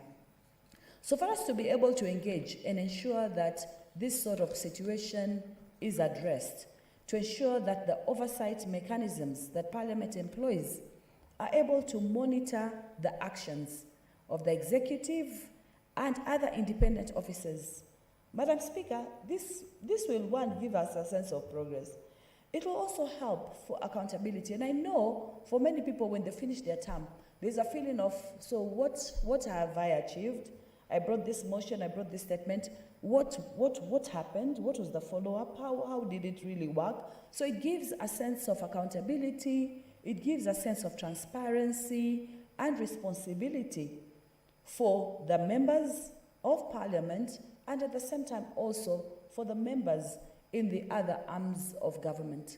It actually then allows Parliament the necessary democratic governance that is anchored on the fundamental principle that Parliament represents the will of the people and exercises their sovereignty.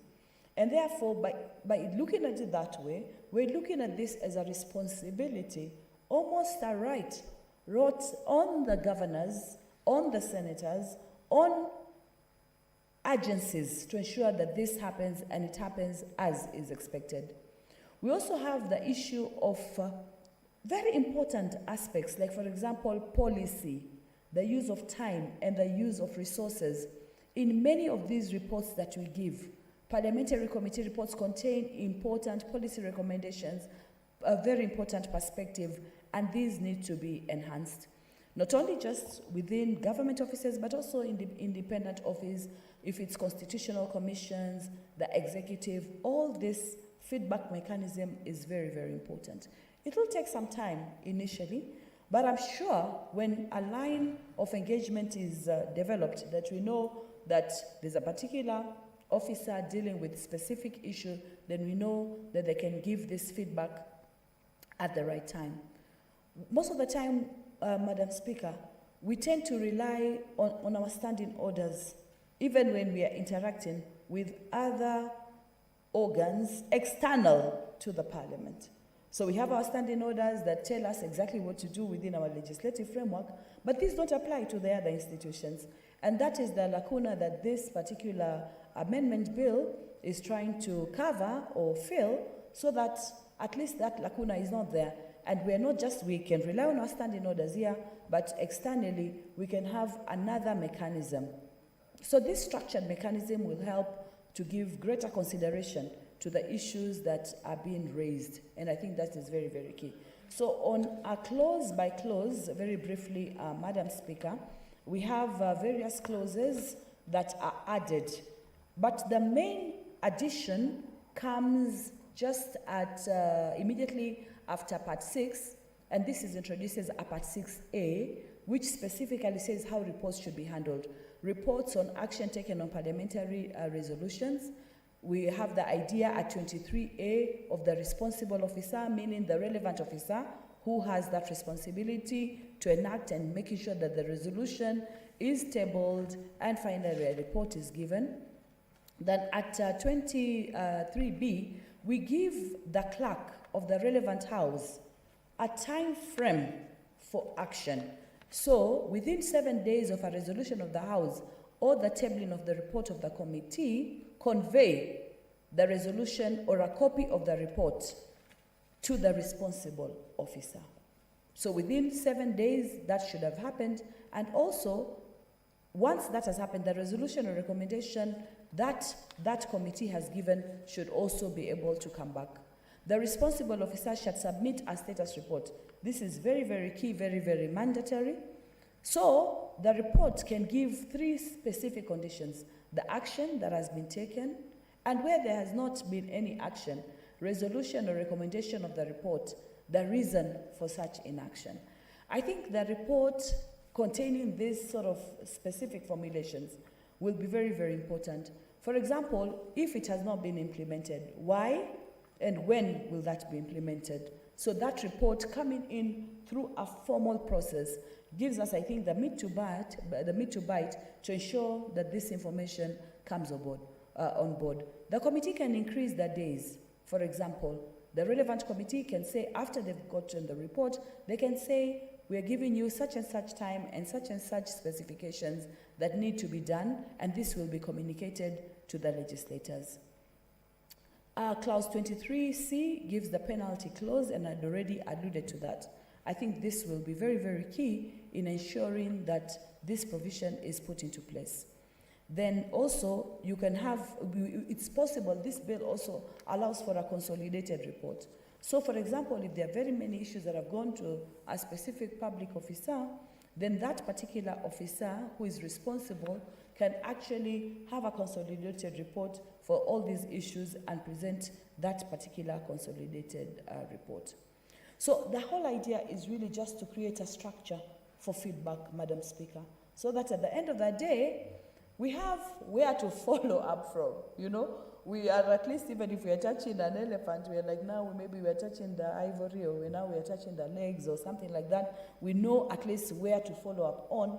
And by giving us a specification on how it should be handled, then that helps us to be able to move forward. Madam Speaker, so that's the main part about the collaboration. This amendment bill also moves on to address something I think which also we experienced in this House recently, where we had a member who, that time he was not served, but he was taken up, or he was arrested on the way to Parliament. And this amendment clause seeks to reinforce the immunity of the Member of Parliament, especially when they are within the precincts of the House. And this has been brought about from the ruling of both from the Mboya and AG High Court resolution or specific sentencing that was done that enabled this provision to be taken into place. The High Court, Justice J.M. Mativo in Apollo Mboya versus Attorney General and two others in 2018, the High Court declared the provision unconstitutional to extend that it restricts service to the process. So this particular amendment bill amends this provision to allow that the members have their immunity when they are within the House, and also protects the members of staff within also Parliament, so that, for example, the legal officers cannot be taken in if it is in their line of their duties. So that is the other amendment that is also included in this.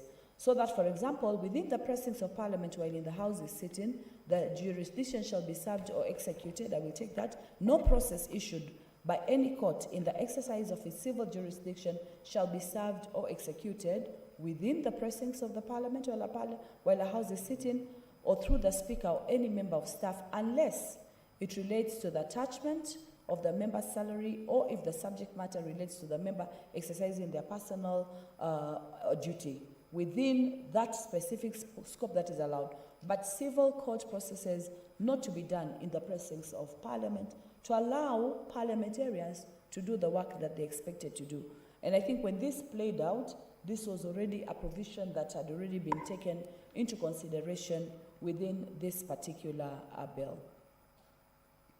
So again, also just moving towards the end, all this will allow the Parliament to conduct its business where it's meant to be allowed to take its business, and they'll be able to sort out what needs to be happening within the House.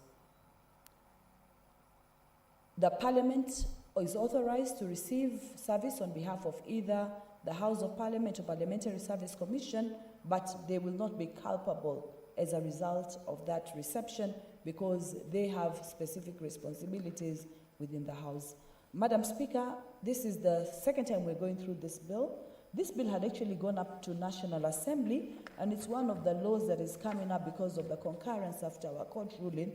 And I do remember hearing when National Assembly were also contributing to the bill and to the amendment bill, and they were positive about it. They thought it is something important. It will help the work of legislators. We also are going to have a debate again in this House. We'll also hear how members are also going to discuss it. It's only good that we already had a preamble in the morning, or is it this afternoon, where we already had this. Madam Speaker, all we're trying to do is to make our parliamentary work more productive, more visible, make oversight more effective by introducing legislation for other players that we work with to do their bit so that we can be able to enhance the legislative agenda and other agendas, including oversight, which is very important in this House. Madam Speaker, I beg to move and request Senator Dr. Milgo to second. Thank you. Thank you, Senator. Senator Dr. Milgo. Senator Dr. Milgo, second, please.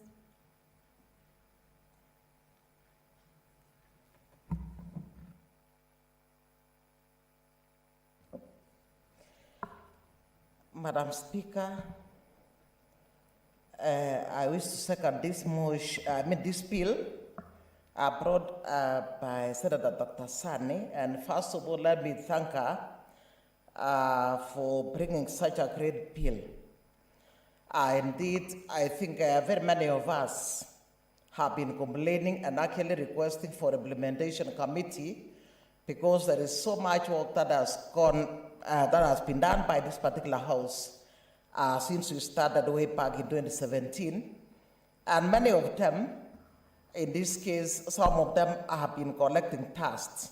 We have had several motions, Madam Speaker. We have had statements. We have had committee proceedings.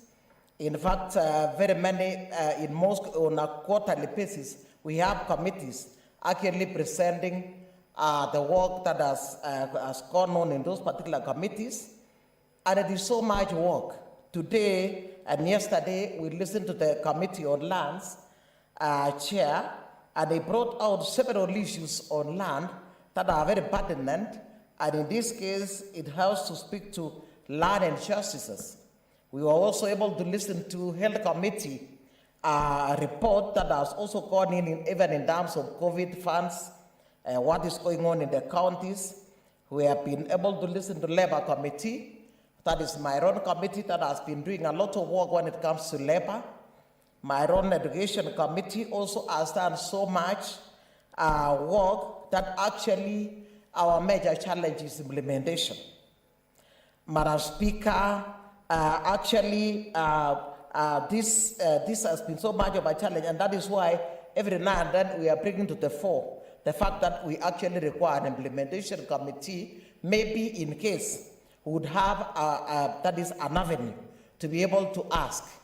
One of the issues still, you've had many senators coming up here to wonder what has happened. I think we have repeated several statements at times, like sometimes we bring a statement, and while people are still awaiting implementation, they realize that there is nothing. So we have had our people bringing statements to this house, they bring petitions to this house after a short while. Because of lack of implementation, they take it to the National Assembly. After the National Assembly, they rotate. So our people have been rotating from both houses, actually trying to find solutions because of lack of implementation. Madam Speaker, I specifically like it that this bill under 23C is actually specifying the statutory obligation of the particular officers in terms of finding them, penalties up to the tune of 500, and failure to which can be jailed for 6 months. Just apart from that one, Madam Speaker, 23D is actually even giving powers to the Speaker to actually direct the concerned people to report, to bring resolutions to their house. And this one is actually providing various avenues through which we shall call for implementation of those particular motions and statements or the work that has gone out.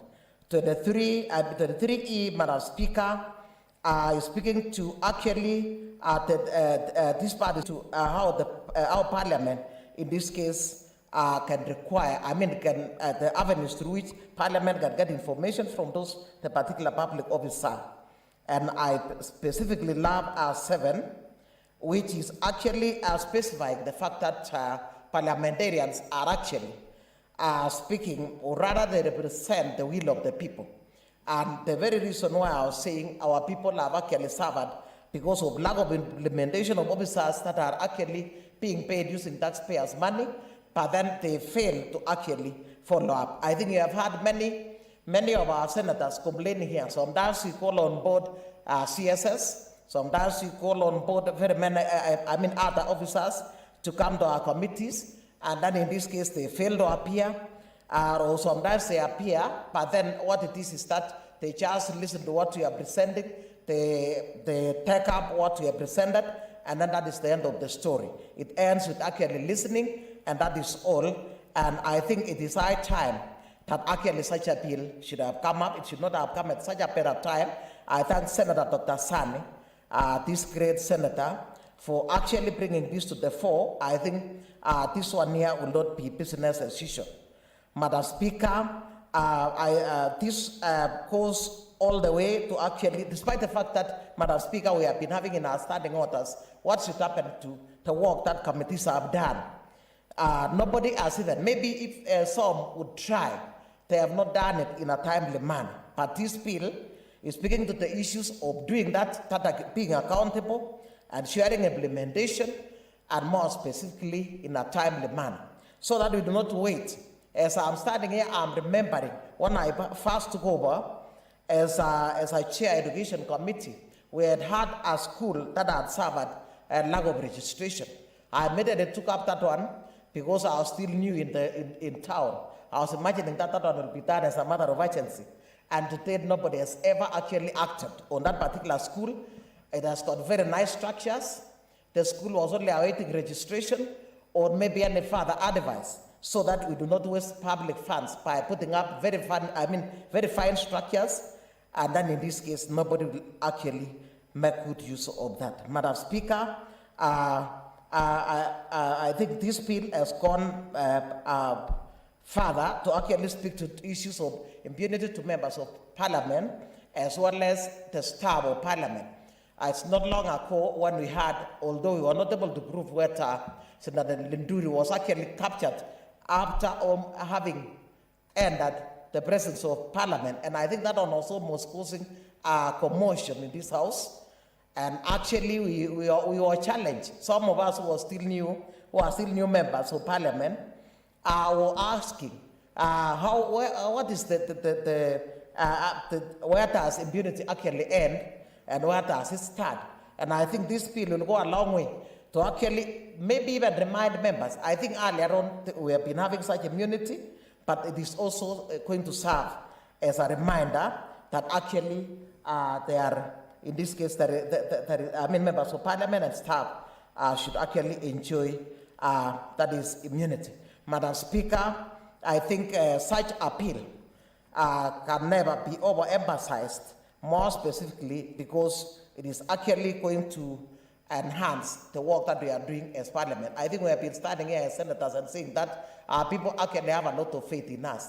In a short while, nobody will have faith in the Senate because we are doing so many things and nobody is implementing. And I think if implementation will be done based on the action that this bill will bring on board, I think this House will actually remain very high as one that is actually preferred to receive petitions and so on and so forth. Madam Speaker, I think with that much, if this bill will go through, I think we shall not come here again to ask for implementation because we shall be referring people to look at this bill. So with that contribution, I wish to second the Parliamentary Powers and Privileges Amendment Bill 2020, and once again, thank Senator Dr. Sani for doing such great job and bringing up such a wonderful bill. Thank you, Madam Speaker. I second. Thank you, Honorable Senators. I now propose the question that the Parliamentary Powers and Privileges Amendment Bill, Senate Bills number 33 of 2020, be read a second time. Honorable Senators, I see an intervention from Senator Zani. Thank you, Madam Speaker. I beg to move that pursuant to Standing Order number 1051, that debate be now adjourned. Honorable Senators, I now propose that debate on the Parliamentary Powers and Privileges Amendments Bill be adjourned. Honorable Senators, I now put the question that the Parliamentary Powers and Privileges Amendment Bill, Senate Bills 33 of 2020 debate be adjourned. Will as many as of that opinion say aye? Will as many as of the council say nay? The ayes have it. Next order. Order number 19, the National Flag, Emblems and Names Amendment Bill, Senate Bills number 36 of 2020, second reading. The mover again is Senator Dr. Agnes Zani. Please move. Thank you, Madam Speaker. I beg to move that the National Flag, Emblems and Names Amendment Bill 2020 be read a second time. Madam Speaker, most of us remember with a lot of nostalgia when we were in primary school, and at the beginning of the assembly, we'd sing the national anthem, really one of the most important symbols of unity within a country, and we'd also have a loyalty pledge. And not a single person did not know how to recite the national anthem. Nobody does not know how to recite the national anthem.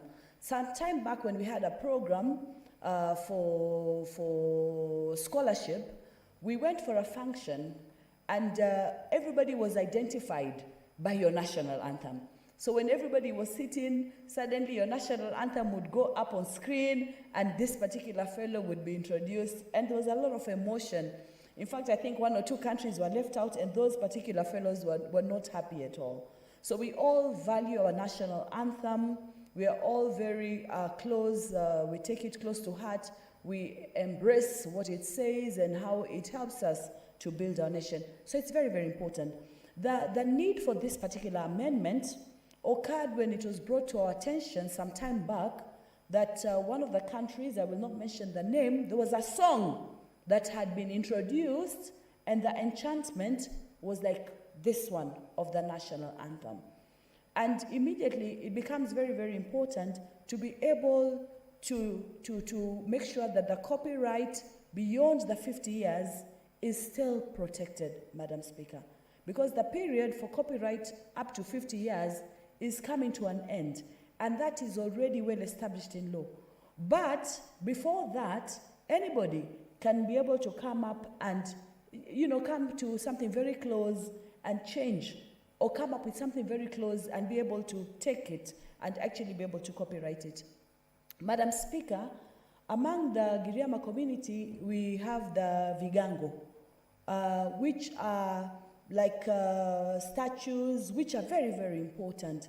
And there's a time these were actually taken away and they were transported to another country. And it's been a long battle in between to get them back into the country. And they have come back to the country now.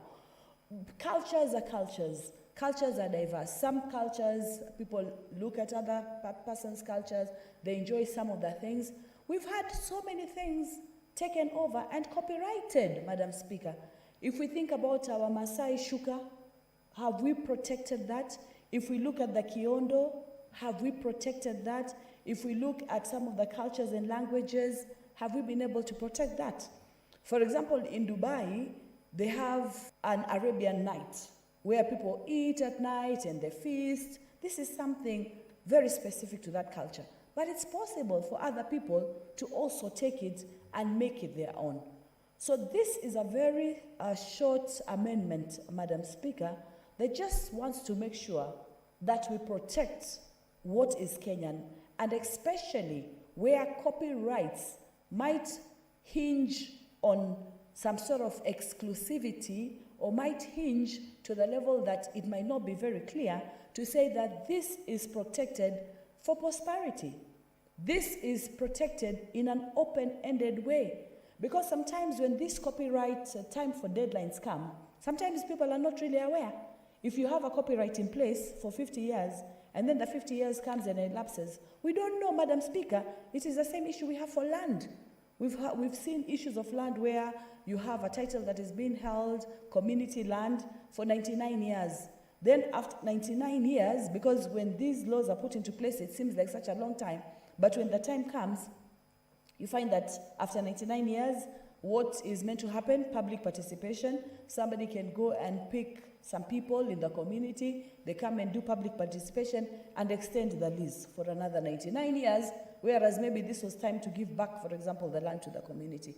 So because most of the time we might have very many laws all running in vogue at the same time, it might become difficult for us to be able to distinguish and to know what needs to happen at a particular time. So, Madam Speaker, on a clause by clause, the Emblems Bill is actually a 2-clause, 3-clause bill that really just ensures that this whole consideration is put into place.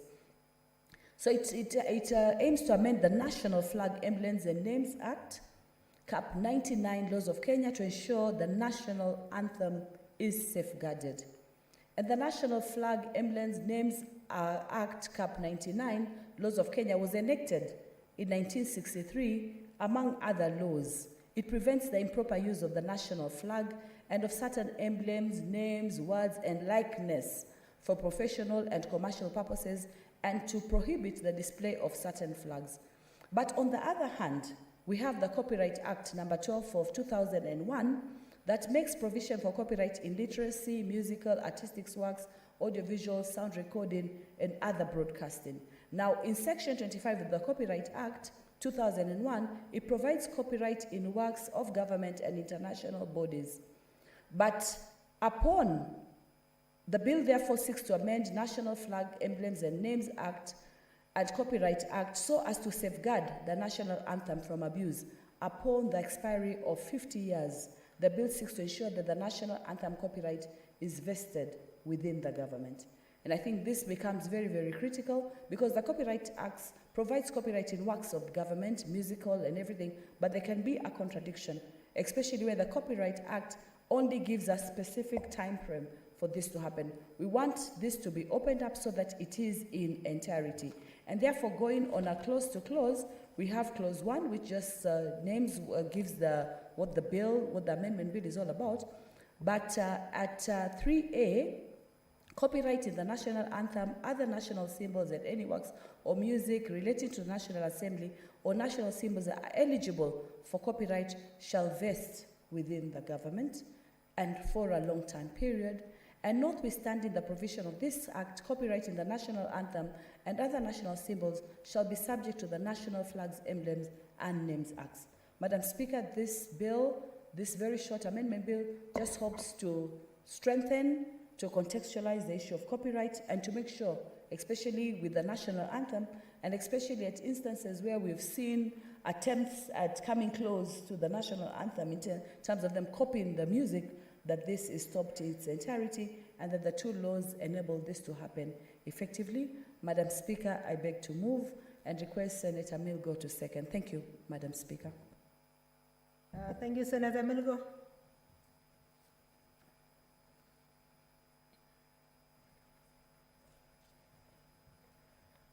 Thank you, Madam Speaker, for giving me this chance to second this National Flag, Emblems and Names Amendment Bill 2020. And let me begin by thanking Senator Dr. Sani Akin for doing such a great job. In fact, as he was presenting this particular bill, I was wondering what came to our mind to the extent that as he talked about coming up with actually speaking to issues copyright. Actually, that is a great job, well done, Senator Dr. Agnes, because issues of copyrights is actually a challenge.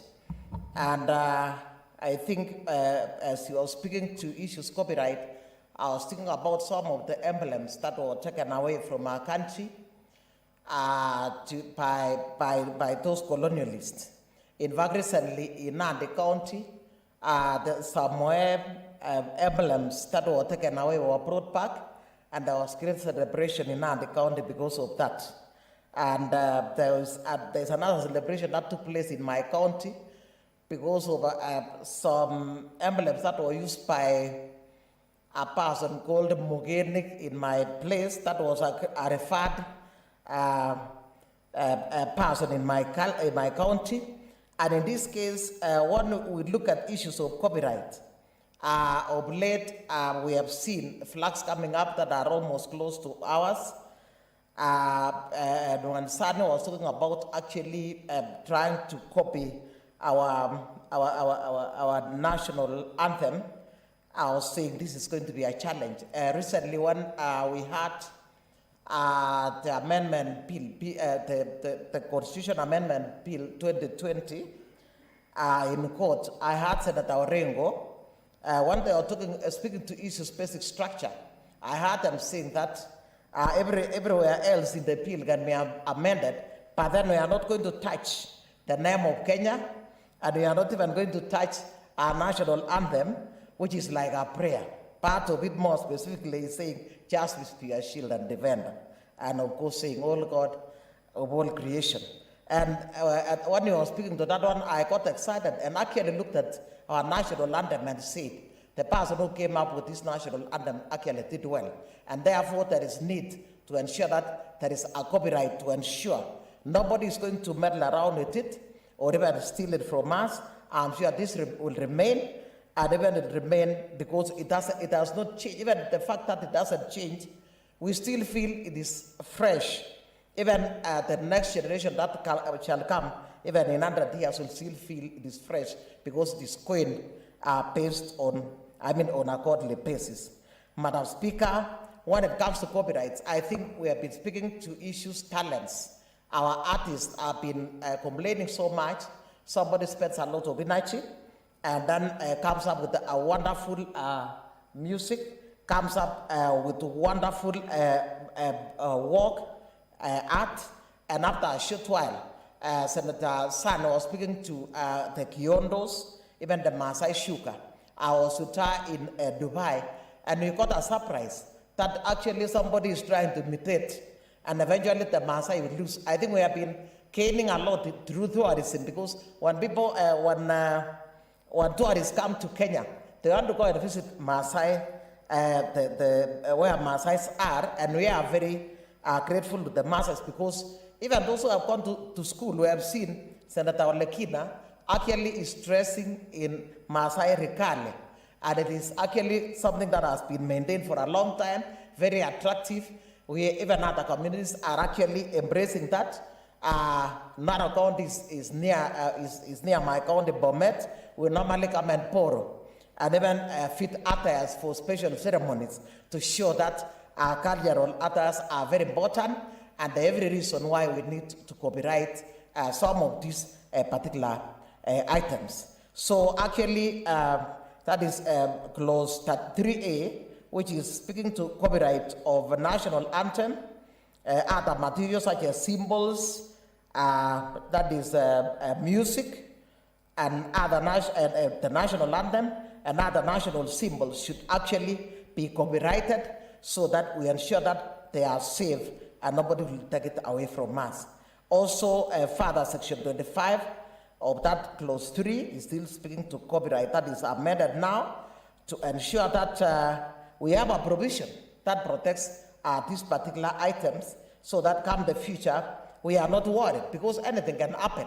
We have seen very many things, as I have said, being taken away. I saw even land. It is recently when land, the land lease in my county, we share counted the tea estates with Kericho County, and I didn't realize that there was a lease for 99 years that was done for those tea, the area occupied by tea, by the colonialists, and it expired recently. And we were saying, unless we do something very specific, in fact, our children, if we speak about issues 99 years, maybe from the time somebody is born up to 99 years, by the time somebody is 99 years, they will not have enjoyed that. So issues of copyrights, issues of ensuring that we do things right and get it right the first time is very important. So I want to actually thank Senator Sani for this great bill, and it is my prayer that as a matter of urgency, this one here will be ascended to, so that we have protection of this, which will remain as actually a basic structure to our country. So, Madam Speaker, I beg to second the national flag, emblems, and names amendment bill 2020, and thank Senator Sani for this great job. Thank you, Madam Speaker. Thank you, Senator. Honorable Senators, I now propose the question that the national flag, emblems, and names amendment bill, Senate Bills number 36 of 2020, be now read a second time. Honorable Senators, I see intervention from Senator Zane. Thank you, Madam Speaker. I beg to move that pursuant to Standing Order number 105, that debate be now adjourned. Honorable Senators, I now propose that the debate on the national flag, emblems, and names amendment bill, Senate Bills number 36 of 2020, be adjourned. Honorable Senators, I now put the question that the national flag, Emblems and Names Amendment Bill, Senate Bills number 36 of 2020 be adjourned. Will as many as of that opinion say aye? Will as many of the contrary say nay? The ayes have it. Honorable Senators, order number 20 is a motion for the adoption of a report of the Standing Committee of Roads is deferred because to facilitate the chair to come and present this. Order number 21, 22, 23, which are motions for adoption of reports of the Standing Committee of Health, are also deferred. And finally, the order number 24, which is a motion of adoption of a report of the Standing Committee on Devolution and Intergovernmental Relations. It's also deferred. Honorable Senators, there being no other business, it is now time to adjourn the House. The Senate therefore stands adjourned until Tuesday, 13 July 2021 at 2 p.m. 2:30 p.m.